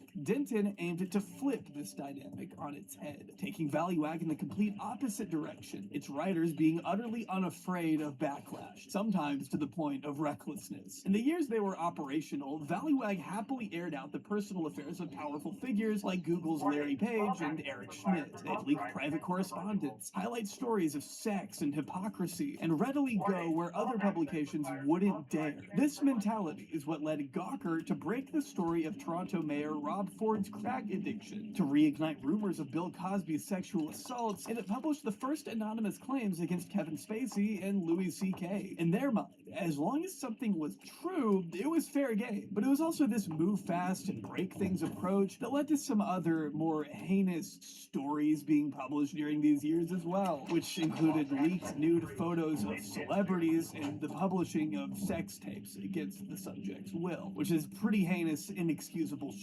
I'm not here to defend the integrity or lack thereof that Gawker possessed. Even Nick Denton himself agreed with NBC's assessment of Gawker as snarky, sexual, shameless, and mean. But it is important to understand that these latter reasons I just gave weren't exactly the reasons why Thiel despised them. He had it out for Gawker long before they started flirting with the more inexcusable forms of content. And those reasons were entirely personal. As far as Valleywag was concerned, Peter Thiel considered them, and this is an exact quote, the Silicon Valley equivalent of Al-Qaeda, even doubling down on the comparison when he said its employees should be described as terrorists, not writers or reporters. Again, Valleywag he's talking about, the one that went after his friends, not Gawker as a whole. I just need to point that out. Though he acknowledged that terrorism is obviously a charged analogy, Thiel maintained that it's like terrorism in that you're trying to be gratuitously meaner and more sensational than the next person, like a terrorist who is trying to stand out and shock people. It's an interesting theoretical question, he added, whether if Valleywag went away, something something else would fill in to replace it. But why would Teal be asking a question like that? Sure, he didn't enjoy their lambasting of his politics and seasteading, but there was also something more personal bubbling beneath the surface for Teal. And to understand that something, we need to go back to the source, published almost 20 years ago. Peter Thiel is totally gay, people. Those were the 6 words that came screaming across Thiel's screen one fateful morning in December 2007. It was a story published by Valleywag contributor Owen Thomas, a man who had been dropping occasional hints at Thiel's sexuality in previous pieces, but decided on this day to come out and finally say outright what he had been implying all along. It was a brief article, and Chafkin notes that it had been Denton's idea to publish. Denton and Thomas, both fellow gay men, were personally of the mind that the closet should be thrown wide open, with Thomas later remarking that I see the whole assumption that there is a closet that people are in or out of as a problematically reifying heteronormativity, arguing that in his view, hiding one's sexuality actually reinforces inequality and discrimination. Here's what the piece said. How many out gay VCs do you know? I think it explains a lot about Thiel. His disdain for convention, his quest to overturn established rules, like the immigrant Jews who created Hollywood a century ago. A gay investor has no way to fit into the old establishment. That frees him or her to build a different, hopefully better system for identifying and rewarding talented individuals and unleashing their work on the world. That's why I think it's important to say this. Peter Thiel, the smartest VC in the world, is gay. More power to him. Chafkin also points out that Denton and Thomas were hardly alone in this style of reporting at the time. Back then, it was actually pretty common to see celebrities' sexualities being openly discussed on the front page of tabloids, with Out magazine including Anderson Cooper and Jodie Foster as celebrities who were widely known to be gay, but who never made it explicit. Its cover under the headline, The Glass Closet. What's more is that Thomas never felt like he and Denton were necessarily outing Thiel in the conventional sense, as just about everyone with close business dealings with Thiel knew about his sexuality anyway. By this point, Thiel had been in a long-term relationship with BlackRock Vice President Matt Danzisen and had been spotted with him at Christmas parties. Thiel's Friendster profile, according to Thomas, reportedly made clear that he was into men. As one longtime employee of Thiel said, it wasn't even an open secret that Thiel was gay, it was just open. What Thomas took particular issue with was the way people treated Thiel as if he were straight. As he saw it, Thiel was not in the closet, but his peers had effectively chosen to closet him anyway, telling Max Chafkin, it's a strangely conservative industry. Let's just talk about that. The piece only generated about 1,000-page views when it was first published, and no one working at Clarion seemed to take note of it whatsoever. Besides, Thiel was used to being featured in big, mainstream news outlets by that point in his career, so a little blip like this on Valleywag shouldn't have gotten under his skin, but it did. It is Very homophobia. much so. It's It was the comment homophobia. left by Denton underneath the article that pushed him over the edge. Denton wrote, the only thing that's strange about Thiel's sexuality, why on earth was he so paranoid about his discovery for so long? It was this implication that Thiel was not just gay, but psychologically unstable for wanting to keep his sexuality somewhat private that struck a particular chord within the band. Though he didn't show it right then, Gawker would learn the formidable enemy it had made. But all of that was to come later. For right now, Thiel was to bide his time, play the long game, set meetings, arrange dinners, and ultimately do what he's always done best, scheme from the shadows, and couldn't do it alone. In April 2011, Peter Thiel met in Germany for what would become one of the most consequential meetings of his life, and unbeknownst to them, the lives of just about everyone working at Gawker. Thiel had been in the process of shopping around ideas to get back at the publication for years when he finally sat down with one Aaron D'Souza, an intellectual property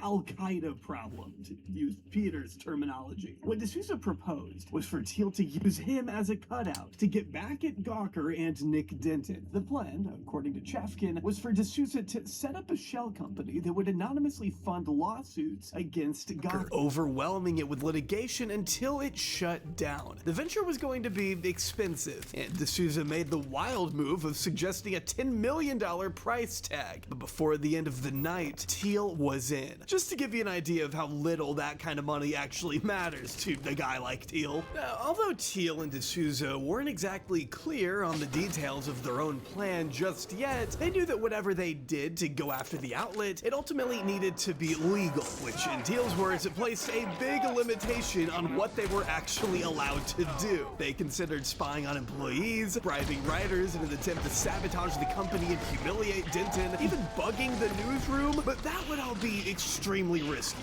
and could potentially blow up in their faces if they were ever found out. Despite being a literal professional hedge fund manager, Teal wasn't ready to go that far out on a limb. Although Chafkin does cite one Gawker employee who remembers being approached by Palantir executives around this time and recalls the way they questioned him on their servers. What security vendors did Gawker use? How many people worked at the office overnight? It was only later, Chafkin writes, that it occurred to this employee he'd divulged enough to mount a successful hack. I'm sure it was all fine though. The bottom line is that Teal was happy to take his time going a safer route if it meant achieving the most effective knockout blow. Now, if you want the Peter Teal side of the story, look no further than Ryan Holiday's book Conspiracy, which covers the assault on Gawker at great length, and although it is fairly entertaining, it also does a lot to portray Teal in the most sympathetic terms imaginable, I would say. I mean, here he is literally promoting the book himself on stage, sitting across from the author, just to give you an idea of the kind of bias we might be dealing with here. But Holiday was given plenty of access to Teal in writing this book, and it remains a decently solid source of information as long as you ignore Holiday's constant and exhaustive comparisons of Teal to Machiavelli every other page. I mean, even the reviews complain about this, so I know I'm not going crazy. But as Holiday put it, it was paramount to Peter that he not be associated with the plan in any way, which is why D'Souza was there to take the fall if something goes wrong. From there, the search for a legal team was on, but D'Souza needed to be discreet, which is why his pitch normally consisted of, hey, I've been charged to take down a major media outlet by a group of wealthy individuals who will fund causes of action. Would you be interested? They eventually did find someone interested. Charles Harder, a veteran entertainment lawyer who had cut his teeth defending the likes of George Clooney, Sandra Bullock, Kate Hudson, and others. But what makes Harder an excellent choice is that he wasn't concerned about who was funding D'Souza's scheme. As Holiday reports, Harder doesn't ask directly, not then, not ever, who is behind this. He seems entirely comfortable with being the hatchet man for an unknown entity with unknown motivations. The way it worked, Holiday explains, is that money would be wired from Peter's people to D'Souza. D'Souza wires it to Harder. In the business of bringing down Gawker, D'Souza was the president, Harder was the CEO, and Teal the majority shareholder who expected his men to mind his money and find the returns he's after. But there's another character Holiday forgets to include, Charles Johnson, who Max Chafkin describes as a notorious alt-right troll and a friend of Teal's who would come to serve as an important political advisor and confidant, probably due in part to the way he knew how to flatter. Johnson apparently began calling the billionaire Sensei Teal.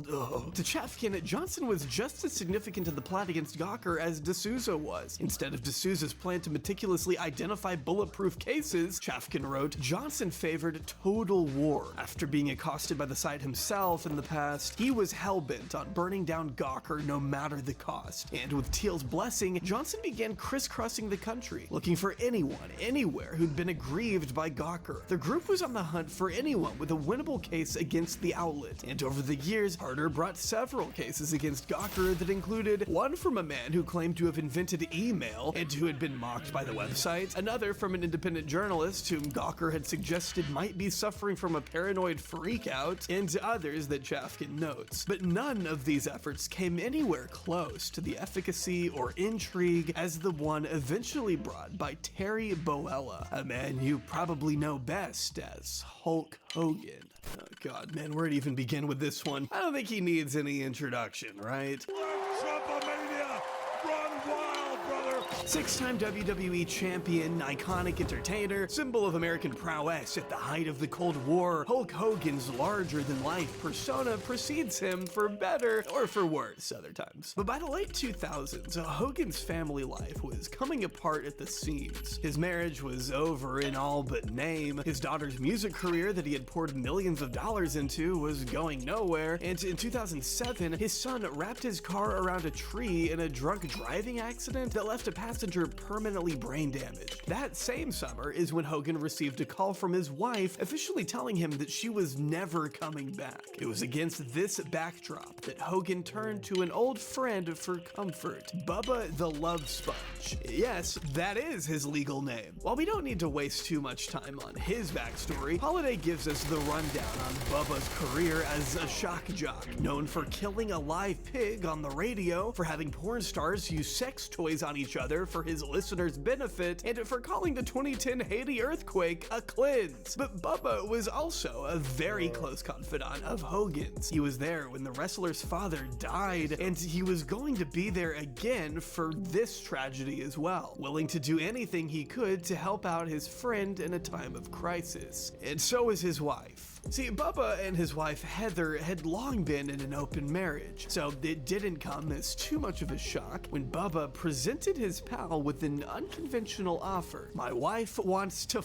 you," was the message, and it didn't take much to convince the Hulkster. But as Holiday writes, even as Bubba gave him his word that there were no strings attached and that nothing was to be filmed, not a word is said about how the summer before, the husband and wife had paid a handyman to install a small camera on the wall over the wet bar in the bedroom. They didn't tell him that at some point in the evening, one of them had walked to the closet where the camera was hardwired, inserted a DVD, and pressed the record button, an incredibly consequential detail that was never made apparent to Hogan throughout the affair, even after moving in with Bubba and his wife. By the time the affair was over, Holiday writes, Hogan moved on in ignorance of the event that would soon send his life spiraling into chaos. Not that it wasn't already about as chaotic as it could get, though. At one point, he told a reporter that things were bad enough that he can emphasize with O.J. Simpson. He could see himself turning his home into that bloody crime scene, Holiday wrote. Nevertheless, Hogan managed to rebuild his life over the next few years, just in time for things to come crashing back down in March 2012, when rumors of a Hulk Hogan sex tape began floating around on TMZ. That September is when a package showed up at Gawker's headquarters, addressed to then-editor AJ Delario. It was an unedited 30-minute tape of Hogan having sex with Bubba's wife. Delario ordered it to be cut down in a 1-minute highlight reel, in his words, and decides to take it public. Instantly, Hogan demands it be taken down, but Gawker refuses. Hogan goes to the media and suddenly catches the attention of Charles Harder, who takes him on as a client. Just like that, Peter Thiel had found his perfect vehicle. It didn't take long for Harder to file a suit against Bubba for his part in recording the encounter, though he quickly amended the complaint to include Denton and Delario. He was asking for $100 million in damages. While most of the public assumed this to be an entire event staged by Hogan, this was in fact very real. And Chafkin writes that Hogan had actually been working to suppress another, more damaging audio recording in which he used racial slurs. Turns out Hogan had used the N-word to describe his daughter's romantic partner, unwittingly admitting on tape that he was racist to a point. Hogan apologized for the comments and stated that it wasn't who he was. While meanwhile, Chafkin writes, Nick Denton had begun to negotiate with Hogan's team on discussing a settlement, as they had done with similar sex tape related cases in the past. But as time dragged on and Hogan continued to refuse massive million-dollar paydays, it became quite clear to Gawker employees that something was going on, like someone was playing a game, in the words of one employee. One of the strangest moves from the get-go was Hogan dropping the claim that Gawker had caused him emotional distress, but in retrospect, this was a highly calculated move that actually hurt Gawker's chances of obtaining liability insurance. As Shafkin points out, normally, plaintiffs don't want to bankrupt a defendant if they hope to collect a judgment or settlement, but Hogan was suddenly acting as if Gawker's bankruptcy, rather than a large cash payment, were his goal. Why would he try to limit Gawker's ability to pay him? Another mystery, Harder's firm had few cases, but seemed to have an unlimited budget. At court appearances, Hogan's lawyers would stay at the city's nicest hotel. Where was the money coming from? Was someone compensating Hogan for pursuing the lawsuit? Maybe if Gawker understood what was truly unfolding behind the scenes, they'd be better prepared to tackle what was in front of them. It would have given them plenty of material to write. I never could have dreamed this would be this fucking crazy. About after all. Wait, what?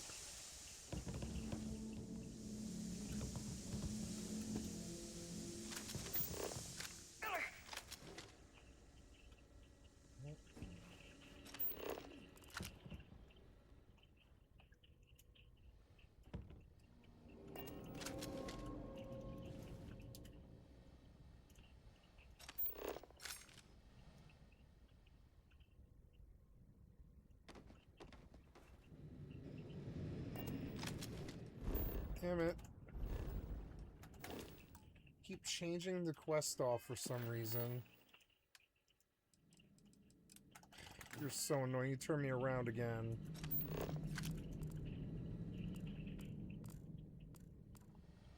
At least the Yellow Brick Road is good.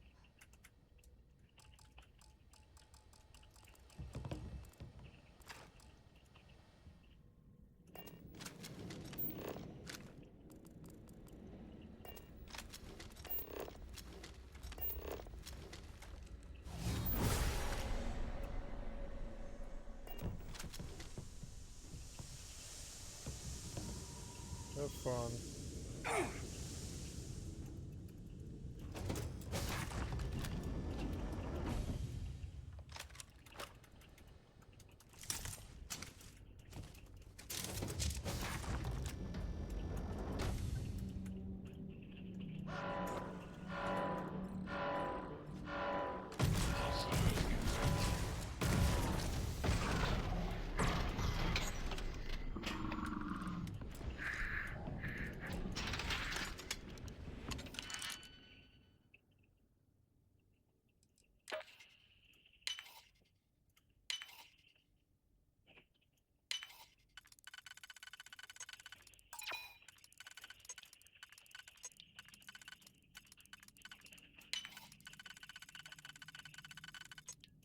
How is this it? This is it. Go back.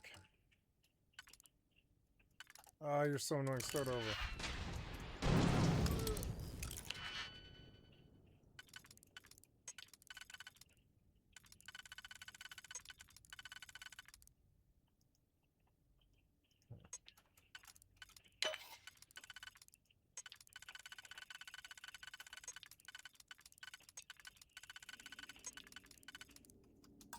Yeah.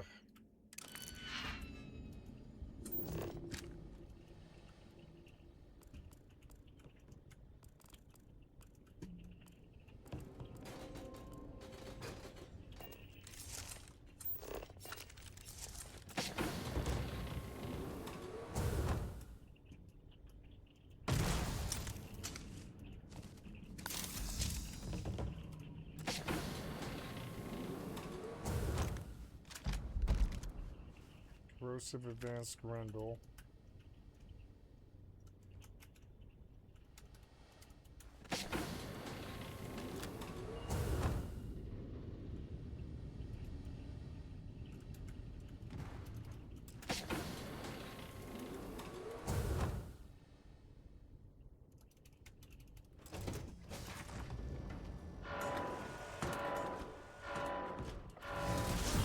Opening fire.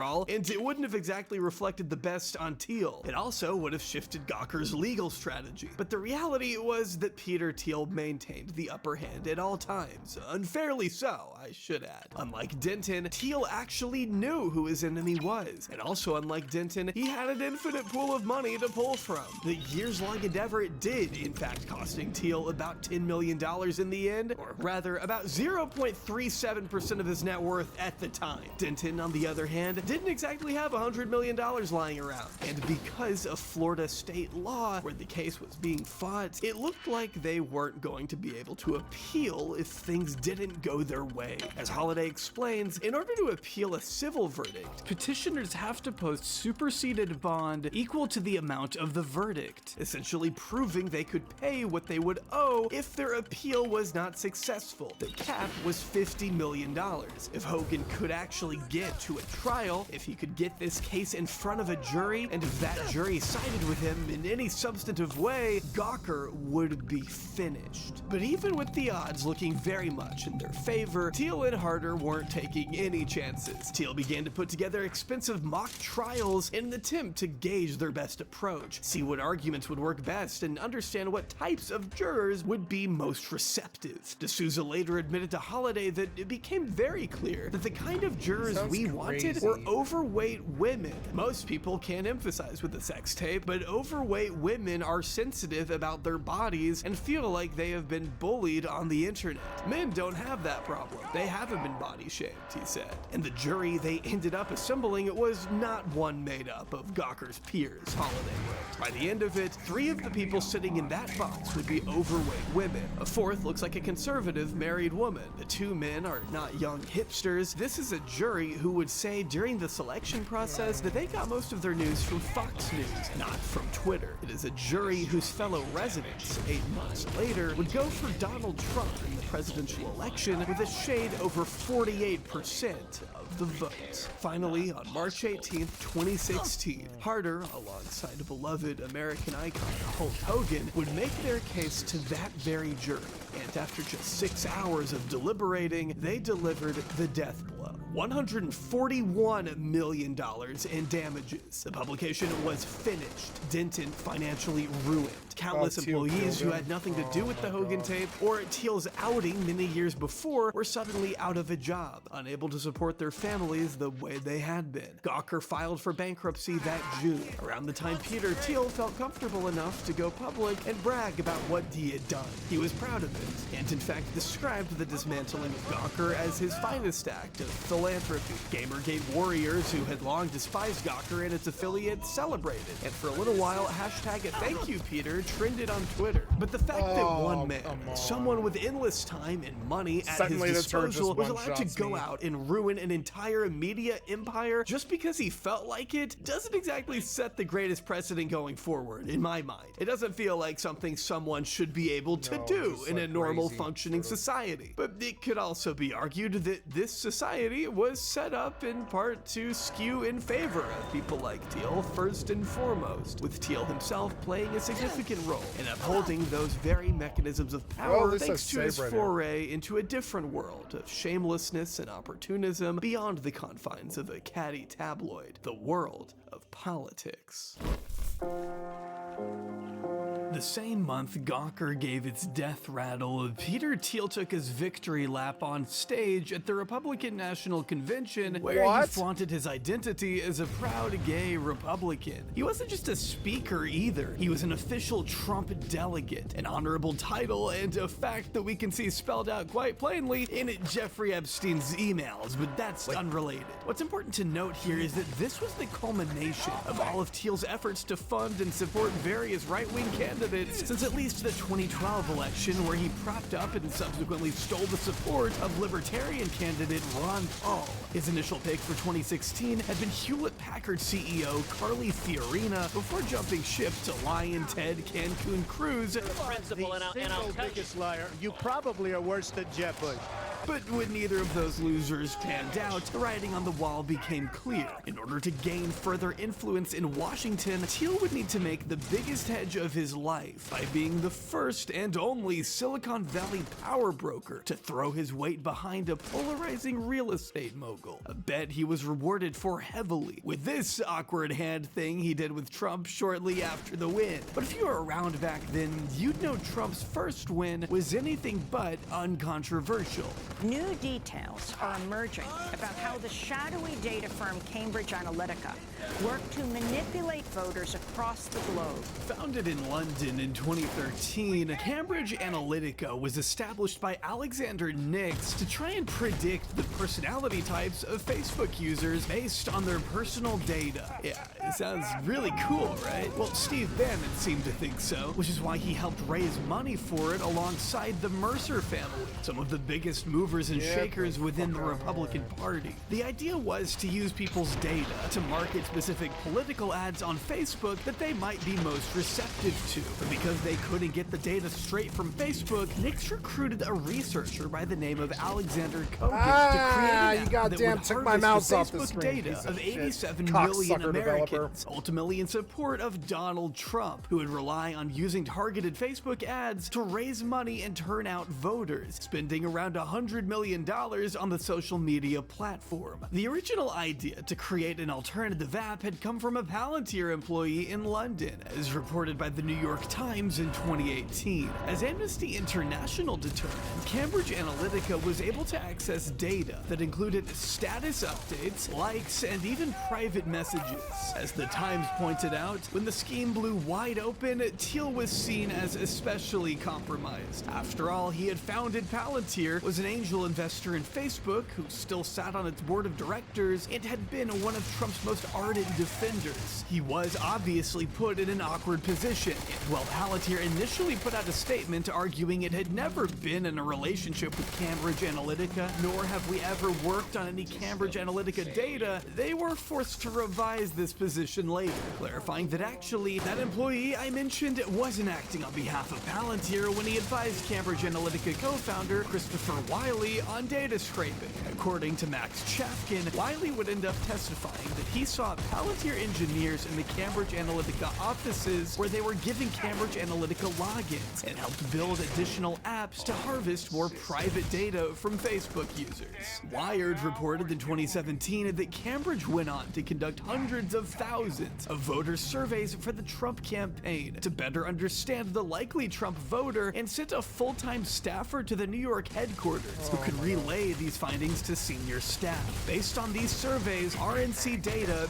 the Trump team collected itself, and commercially available information from data brokers, Cambridge Analytica's chief product officer developed with his team a heat map of the country to pinpoint where Trump should visit to maximize his impact on potentially persuadable voters. In 2022, Facebook's parent company Meta agreed to finally settle the Cambridge Analytica scandal for a sum of $725 million, a cut of which could have been yours, by the way, if you had a Facebook account between the years 2007 and 2022. If only you had filled out the application by August of 23. Yeah, I got some FOMO too. Thiel enjoyed a cushy spot on the executive committee of Trump's 2016 transition team regardless, and was allowed to recommend potential employees who could disrupt the administrative state. That kind of sounds familiar. In fact, Thiel was so ready to get in there and break things that he turned over a list of 150 potential names for Trump to consider adding to the bureaucracy. At first, he wanted Trump's science advisor to be this guy, who once compared the demonization of fossil fuels to Hitler's treatment of the Jews. Then another recommendation he gave was this dude, who had written an entire book going after political correctness and the globalists, though Max Chafkin argues that what he really meant by globalists was Jews, whom he considered belligerent by nature. His choice to lead the FDA was a guy who didn't think regulation trials for drugs were necessary. You know, the main thing the FDA does. Even Steve Bannon admitted Peter Thiel's idea of disrupting government is out there. People thought Trump was a disruptor. They had no earthly idea what was being pitched by Thiel, he said. Trump didn't end up going with many of Thiel's picks in the end, though, at least not this first time around. In fact, Thiel kind of fell out of the president's inner circle around the time Bannon was ousted as White House chief strategist. As Dan Friedman and David Korn determined, Trump's first term left Thiel disappointed. Thiel hoped Trump would burn everything down, but it turned out he was either too unwilling or too stupid to do so. Maybe both. Either way, the rift became wider by 2023, when the then presidential hopeful asked Thiel for a donation of $1.25 million to fund his 2024 bid, in what three sources confirmed was a contentious phone conversation. Per the Washington Post, Thiel refused. Taking it a step further, Thiel famously announced that he'd be sitting out the 2024 election entirely, in part because of all the flack he had caught in the 2022 midterms when he played a massive role in funding two candidates for U.S. Senate. One was Blake Masters, a venture capitalist and longtime ally of Thiel. They even wrote a book together in 2014, though the two had been very close for a very long time. It was Masters' views on gay marriage that garnered the most controversy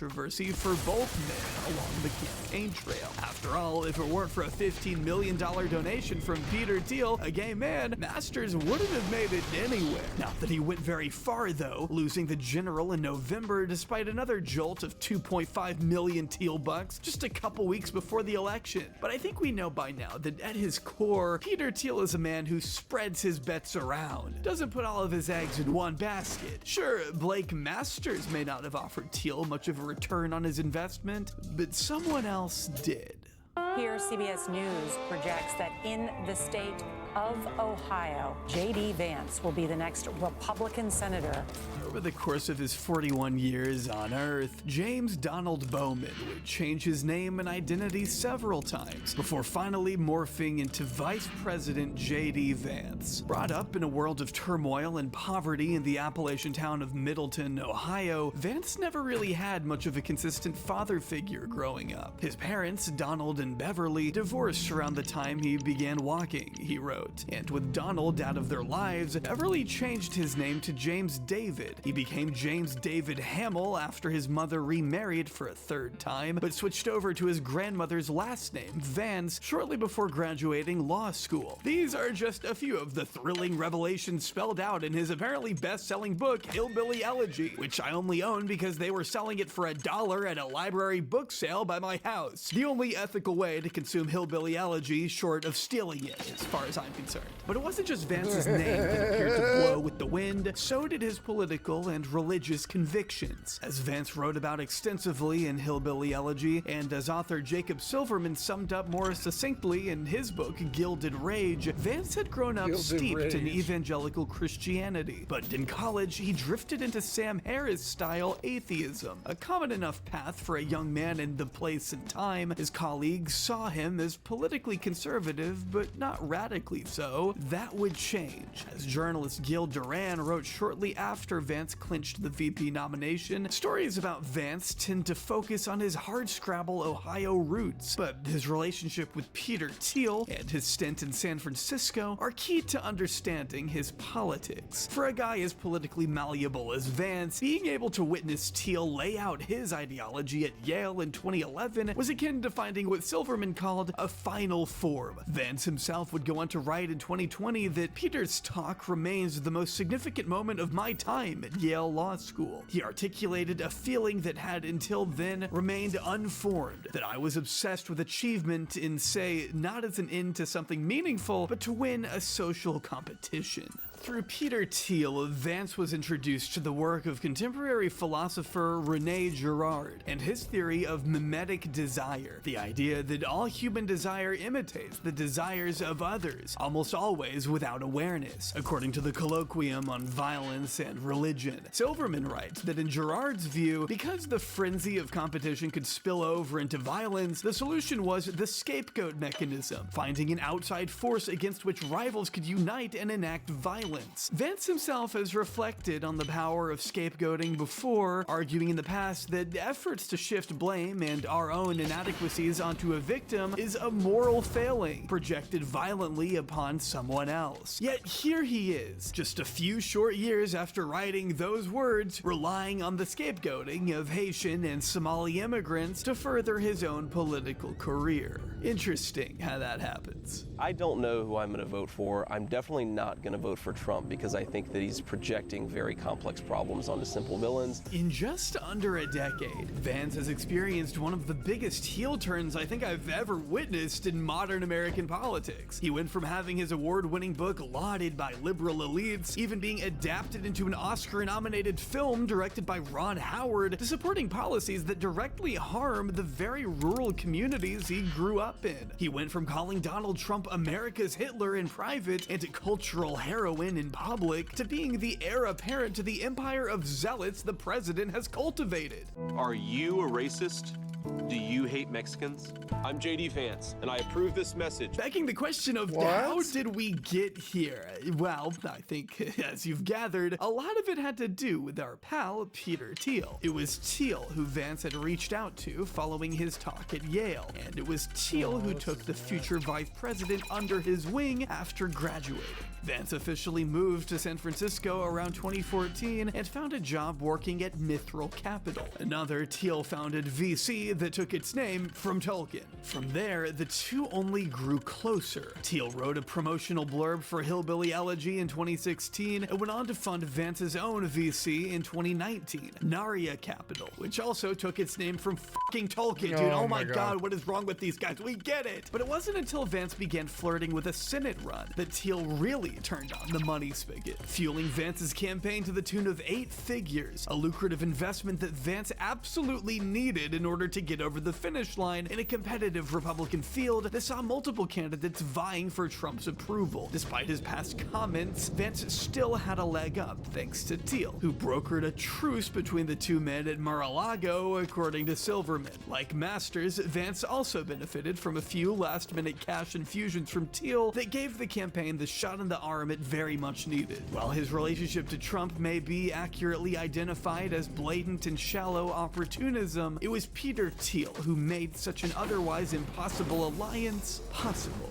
It is for that reason that JD Vance owes his current position in power to Peter Thiel more than any other single person. But what were some of the other ways in which the billionaire molded his young Appalachian protege? Well, it was also through Thiel that Vance met software developer and blogger Curtis Yarvin, a self-described reactionary extremist, as written by Duran, and the Thielverse's very own house political philosopher, as Chafkin put it. In his book, Silverman depicted Yarvin as a reactionary monarchist writer, whom Thiel had sponsored for years and who argued for an American dictator or CEO, views which Yarvin has made extremely clear himself. Another word for monarch in the 20th century context is obviously a despot or a dictator. Or a CEO. Born in 1973, Curtis Yarvin attended several Ivy League schools and began writing under the pseudonym Mencius Moldbug in 2007, detailing his worldview on two main blogs, Unqualified Reservations and Gray Mirror. And I'll be honest, we could sit here and talk about this dude for an entire video if we really wanted to, but I don't. If you want the true deep dive on Yarvin, I'd recommend the Behind the Bastards podcast or any of the coverage done by Sam Cedar and the Majority Report, linked down below in the description. But for the general rundown, I think we should start at the intro of Gil Duran's piece in The New Republic, which highlights a 2008 post from Yarvin where he suggests converting non-productive members of society into biodiesel to fuel muni buses. Now, he claims this is a joke, but says he is serious about the need to find what he calls a humane alternative to genocide. That is, the ideal solution achieves the same result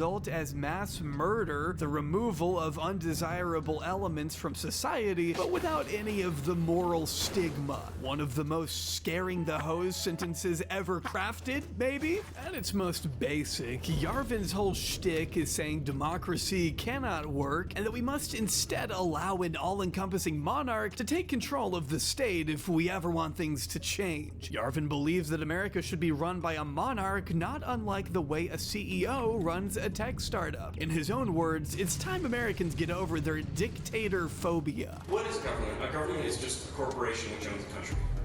Nothing more, nothing less. You have to say, well, what is the system actually? And it includes a lot of things that are called NGOs, things that are called universities, things that are funded by the state.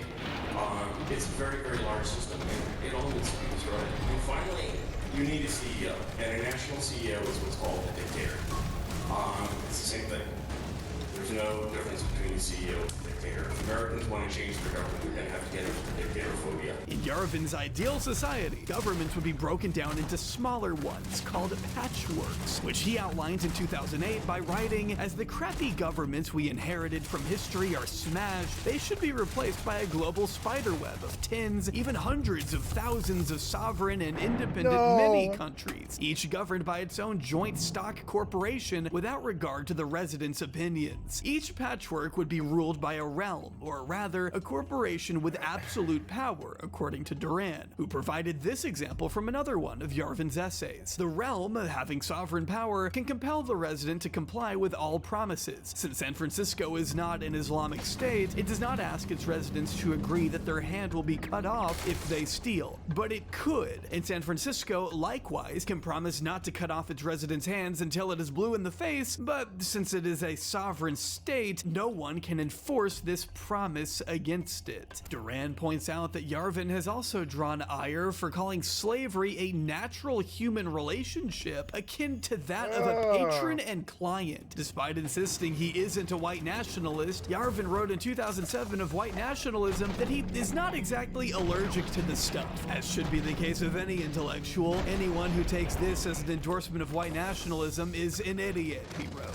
But this was in 2007. If you fast forward to 2025, Yarvin is hardly shy in discussing what led him to the realization that things were going to happen and history had not ended. Not unlike 12-year-old boys scrolling TikTok today, Yarvin seems to have been particularly touched by an edit he once saw on YouTube.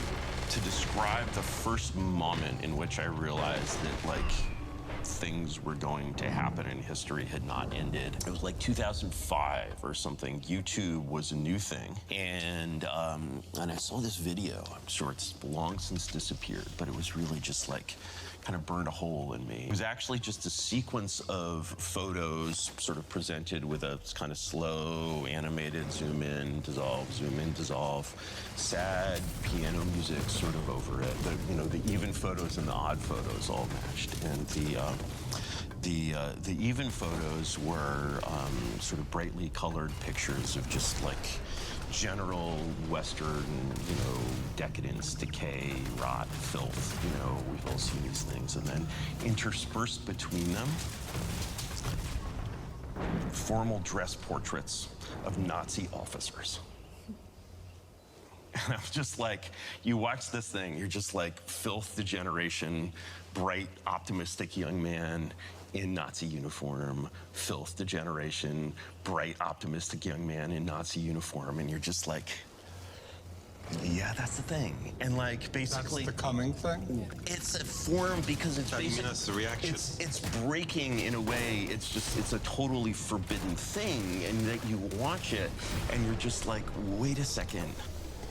Something's wrong here. It wasn't until 2013 that Yarvin would finally reveal himself to the wider public as a real person and not just some anonymous writer with Moldbug in his username. That was the year TechCrunch revealed him to be the co-founder of a startup called Telon Corporation to spearhead Urbit, a decentralized personal server platform with a mission to rebuild networked computing from first principles. One of its earliest investors was Peter Thiel. It's hard to know exactly when and how the billionaire first came into contact with Yarvin, as this same TechCrunch article also noted that the blogger had been slated to speak at a conference for the Seasteading Institute in 2009, but had his appearance abruptly canceled. The New Yorker more recently reported on emails that had been exchanged between the two men in 2014, where Thiel reportedly asked Yarvin, "How dangerous is it that we are being leaked?" Following up with one reassuring thought, "One of our hidden advantages is that these people,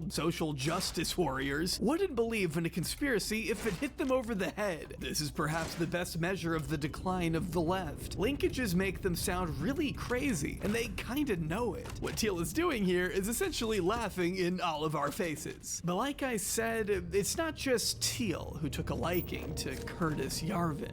So I think that there are two different ideas here, right? So one is there's this guy Curtis Yarvin who's written about some of these things. And I tend to think that we should seize the institutions of the left and turn them against the left, right? We need a de-Ba'athification program but like a de-wokeification program in the United States, right? While Vance has never come out with full-throated support of Yarvin's more out-there ideas, he has made statements that bear striking resemblance to what the blogger himself has said about the need to attack universities and other legitimate sources of information that make up what Yarvin calls the cathedral. Last February, Politico's Ian Ward asked Yarvin about the newly elected vice president, and Yarvin said he had seen him recently. I bumped into him at a party. He said, "Yarvin, you reactionary fascist." I was like, "Thank you, Mr. Vice President, and I'm glad I didn't stop you from getting elected." He said that to you? Ward asked. That's what he said. I don't think he meant it in a bad way, but I don't think he meant it in a good way either. I'm into winning and into ideas. I like both. Winning and ideas. I always think of you as kind of an applied philosopher, but you don't like the term philosopher. It sounds really lame, actually. Some kind of We legendary are rifle. witnessing Peter Thiel's bets paying off in a huge way. His companies are doing better than ever. His projects are in the process of being realized. His friends are the most influential people in government.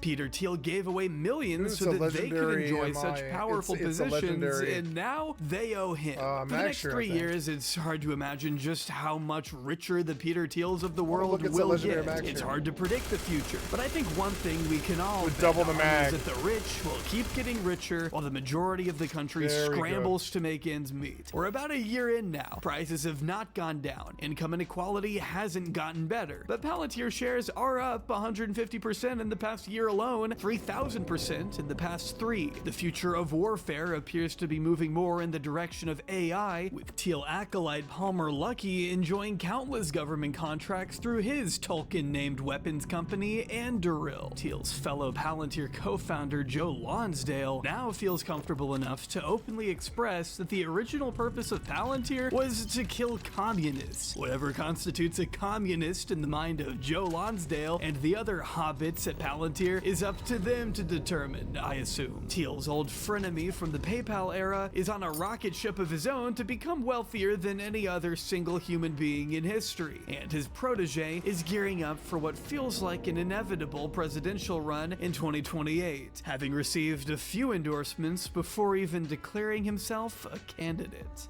We are going to get my husband's friend, J.D. Vance, elected for 48 and the most...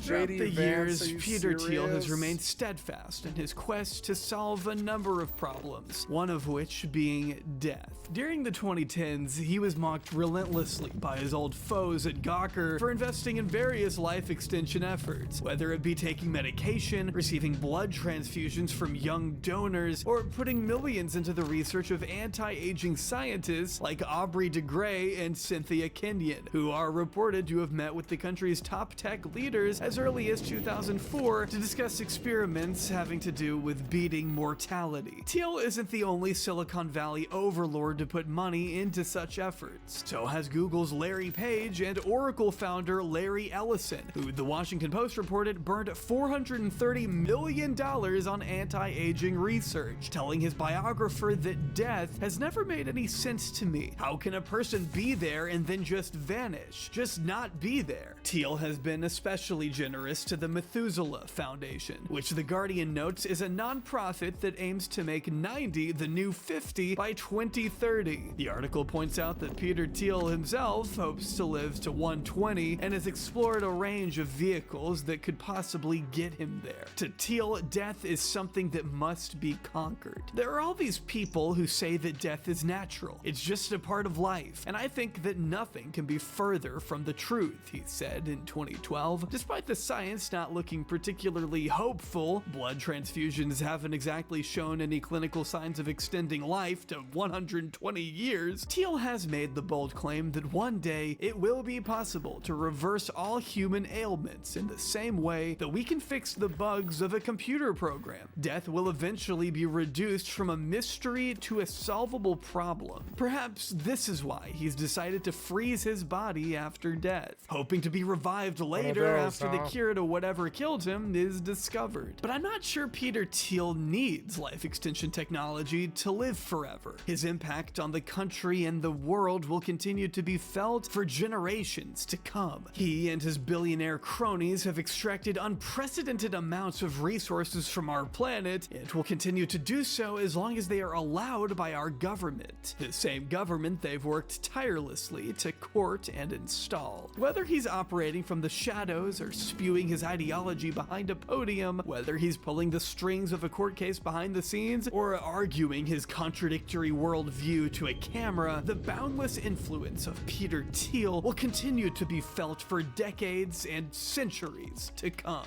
for better or for worse. But mostly for worse.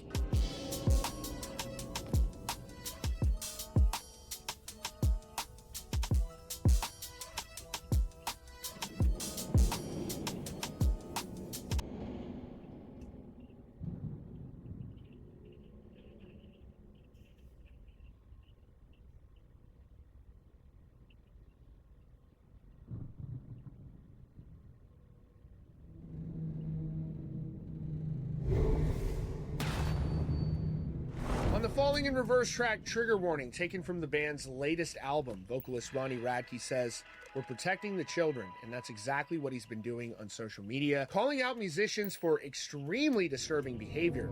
And today he called out Red Hot Chili Peppers vocalist Anthony Kiedis, who over the years has faced a lot of criticism for some disturbing behavior, including behavior he details himself in his own autobiography. The timing is interesting, with another woman coming forward just today who's releasing an autobiography revealing she had a relationship with Kiedis when she was an underage girl.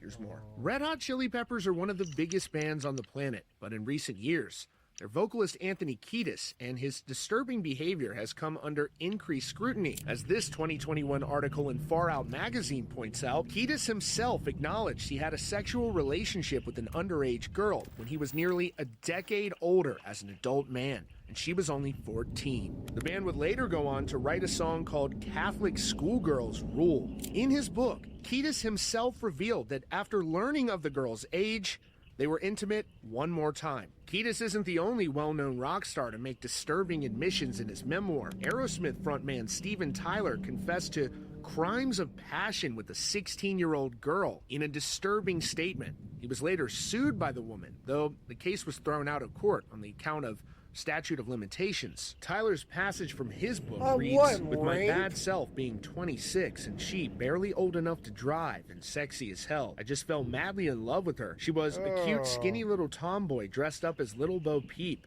She was my heart's desire, my partner in crimes of passion." Shockingly, decades after the incident, Steven Tyler actually thanked the woman by name in the acknowledgments of the book, which ultimately led to the lawsuit, which was later dismissed. And as for Anthony Kiedis, over the years he's faced backlash for the significant age gaps with the women he's dated. And now, in a new interview with People magazine, actress Ione Skye says she had a relationship with Anthony Kiedis when she was just 16 years old, and he was nearly a decade older. She reveals in her new memoir that she became pregnant at 17 years old with Anthony's baby, and she decided not to keep the child. She says she hasn't spoken to him about her decision to reveal this in the book, and she wonders how he'll react.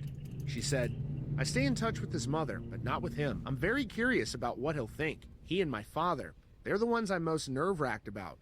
But everyone who has read it says it's a good read." And now, Falling in Reverse frontman Ronnie Radke has taken to social media to blast Kiedis as well as the Red Hot Chili Peppers. There's a lot of profanity in this video, so I have bleeped some of the words. Here's what Ronnie had to say. "Anthony Kiedis, stop singing. You sound like shit. You're terrible at singing. You've never been good at singing. Your whole band sucks. The only thing good about your band is Flea, because he takes his clothes off and he has his dick hanging from a sock and he's pretty good at bass. Rest of your band's ass. You guys." Anthony Kiedis wrote in his book how he a 14-year-old girl, and the reason he wasn't scared is because he knew the chief of police wouldn't take him to jail. "We had sex one more time. I'm only 14. Anthony Kiedis, you're a pedophile. Of course Brent Woods is in your band, you losers. Anybody that likes the Red Hot Chili Peppers is automatically ass." Yeah. I love the Red Hot Chili Peppers, but not anymore. Very disturbing stuff here. I think this is something that impacts the legacy of both Red Hot Chili Peppers, but also Aerosmith, with these bizarre and disturbing statements in their memoirs. Of course, Ronnie, this is something that's very important to him as a father. He's spoken about this in his music. And as for Falling in Reverse, they're getting ready to take quite a lengthy trip over to Australia for some very big and highly anticipated shows over there. That is your latest update here from Rockfeed. Be sure to subscribe and notifications on for the latest. Alright, so...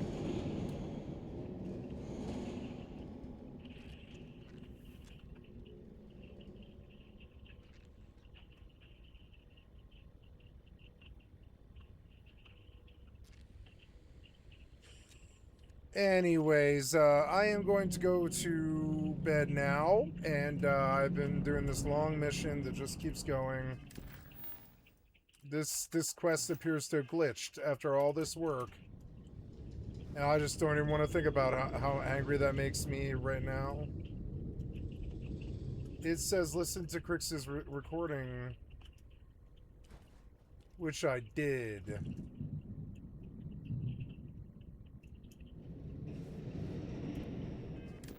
Listen to Crix's recording. Starfield, listen to Crix's recording seems to be bugged. What can I do?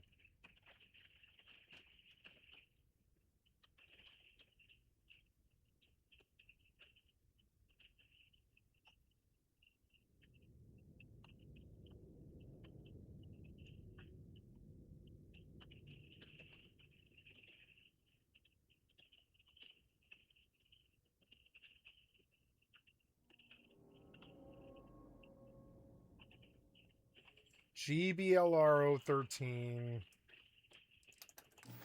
So there's like three. There's like three. Did I miss one? Is that why they're not?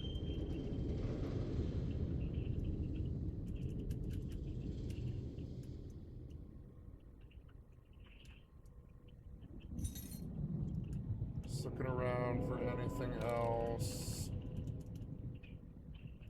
So maybe I have to listen to them like as I go in my inventory. So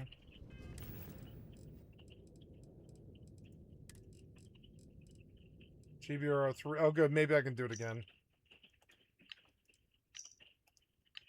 And then it did give me credit for that one, I don't think. So then now...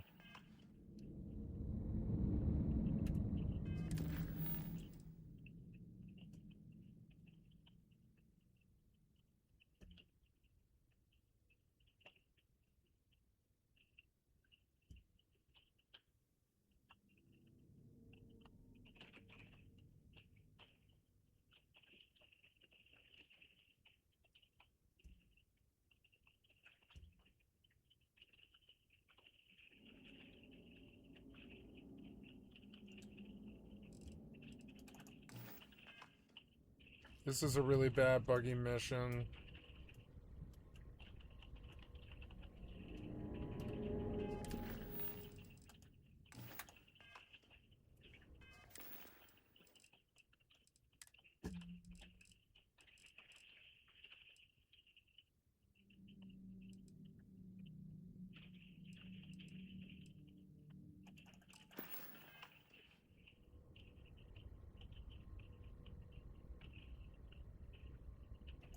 Maybe I should go back.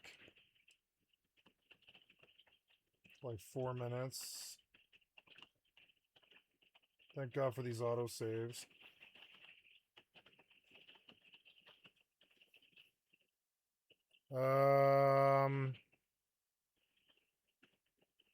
Maybe I best go back, I guess.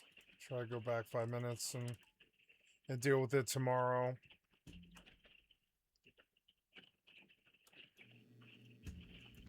You good? Yeah, it's the end of the night. You look good today, you know? You look fresh. Yeah. Oh.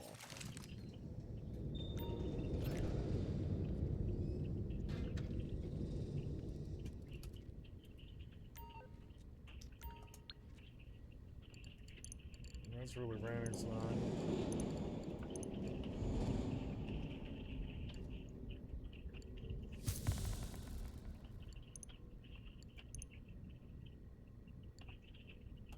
Okay, 1,540,000.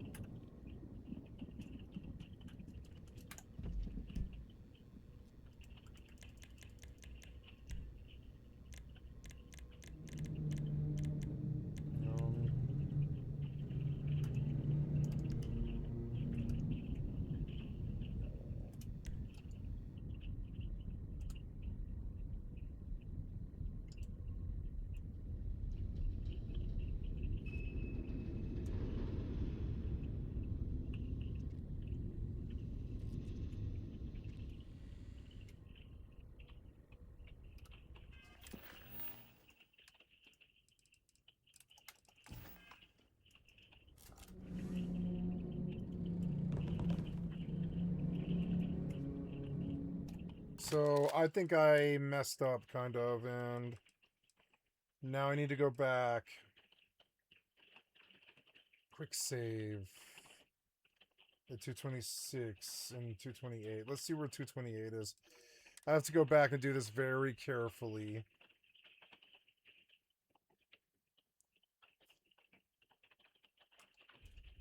See if I can get back in time to not bork the quest completely.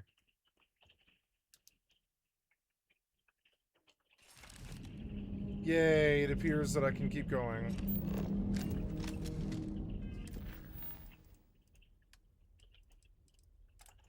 Even if I have to do the fighting again, that's okay. We'll just do it. Now remember that this is... Oh, no, never mind. I think I screwed up, and I may have borked this quest really bad. Because, like, yeah, 10 minutes have passed now, and it's, like, auto-saved over everything. Yeah, there's another autosave. Maybe,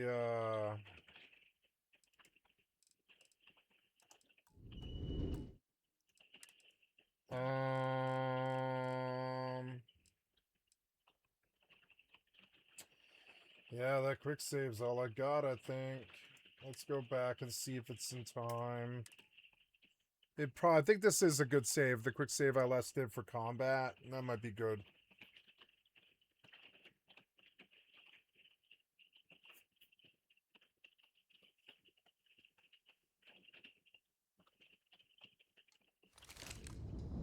So where am I now? Let's see. I want to make sure the quest is up in a place where I can, like, get back to.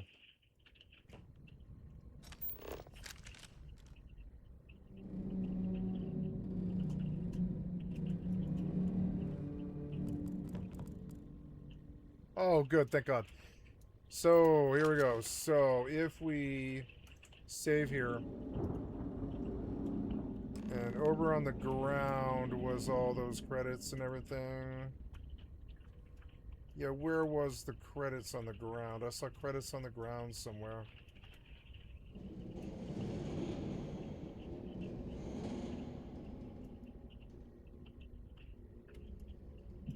Oh no, did I loot and then save? I don't know.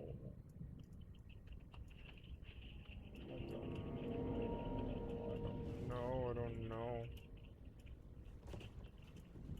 Well, I don't know. Oh, okay, no. So I guess this is a good place to start. The Revenant. Right. And then... get out.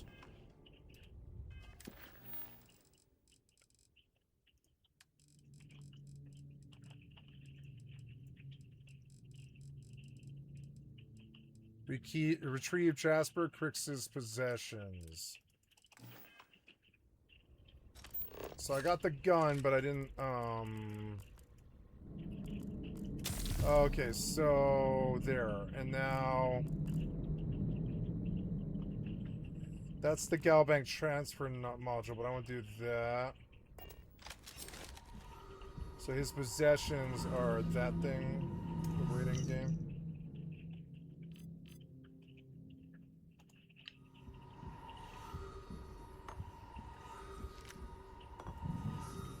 Okay, and then you have to like let this whole thing take its course. Maybe I'll just finish it up tonight and get it out of the way, because I hate when Bethesda does quests like this. It can be such a fucking barrier if these fuck up. It is this terrible, terrible barrier.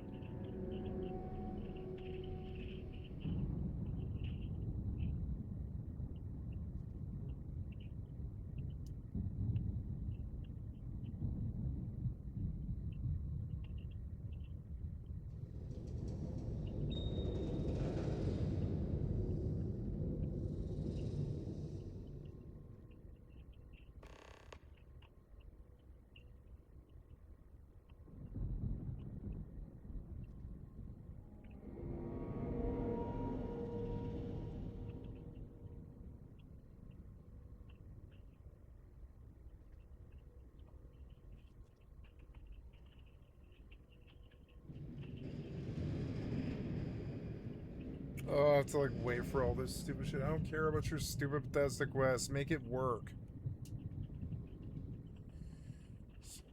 You say that there's like something that direction.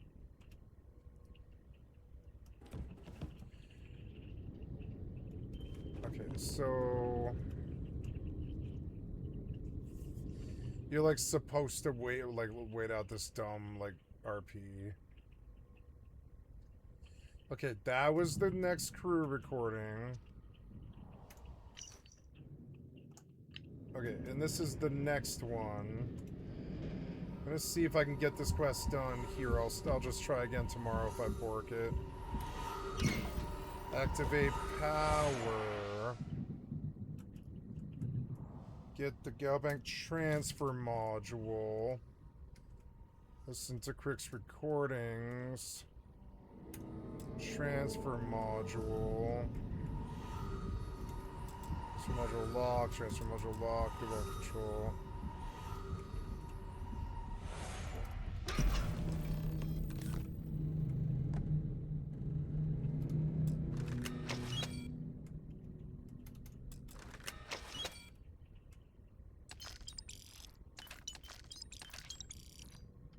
Why aren't you looting this? I'm telling you to loot this. You won't do that? Or what?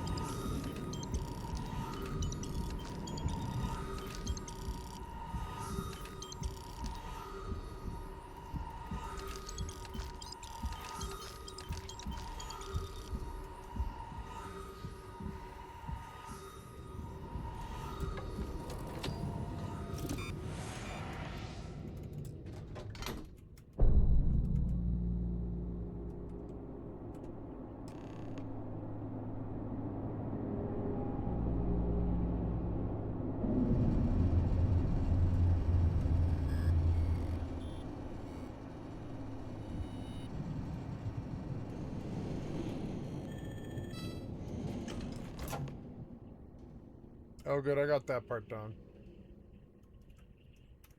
Transport modules.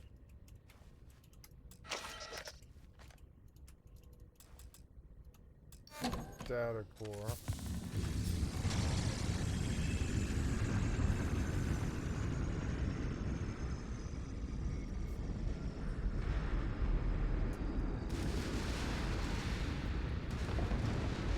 Well, I got this faction quest done, it looks like. Maybe.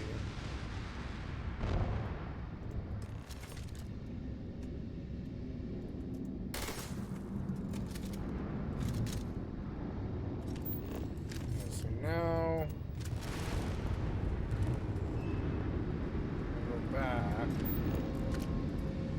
I'm gonna equip this good. You froze. Did you freeze? You froze. Now I'll have to do all of that again tomorrow, which is so fucking annoying. Man, whatever. I can't do anything about that.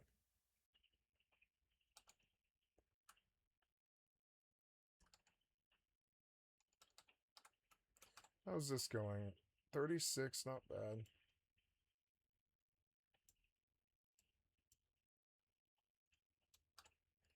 Are we just sitting here? I want to just override your orders if that's what you're doing then.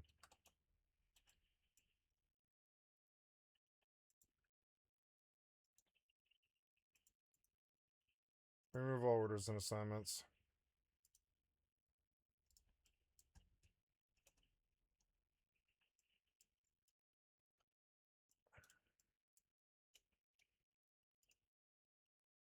Talk and wait.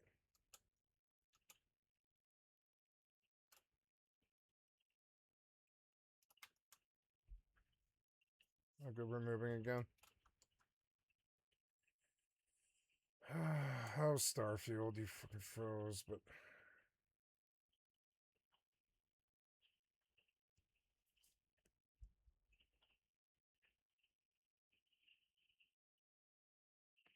Leaving the credits on the floors before.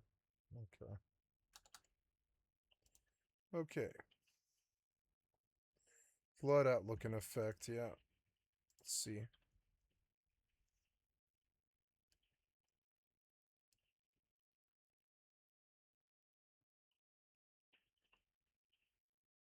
The Costco bakery just dropped the news there, and Fan says I'll take 20.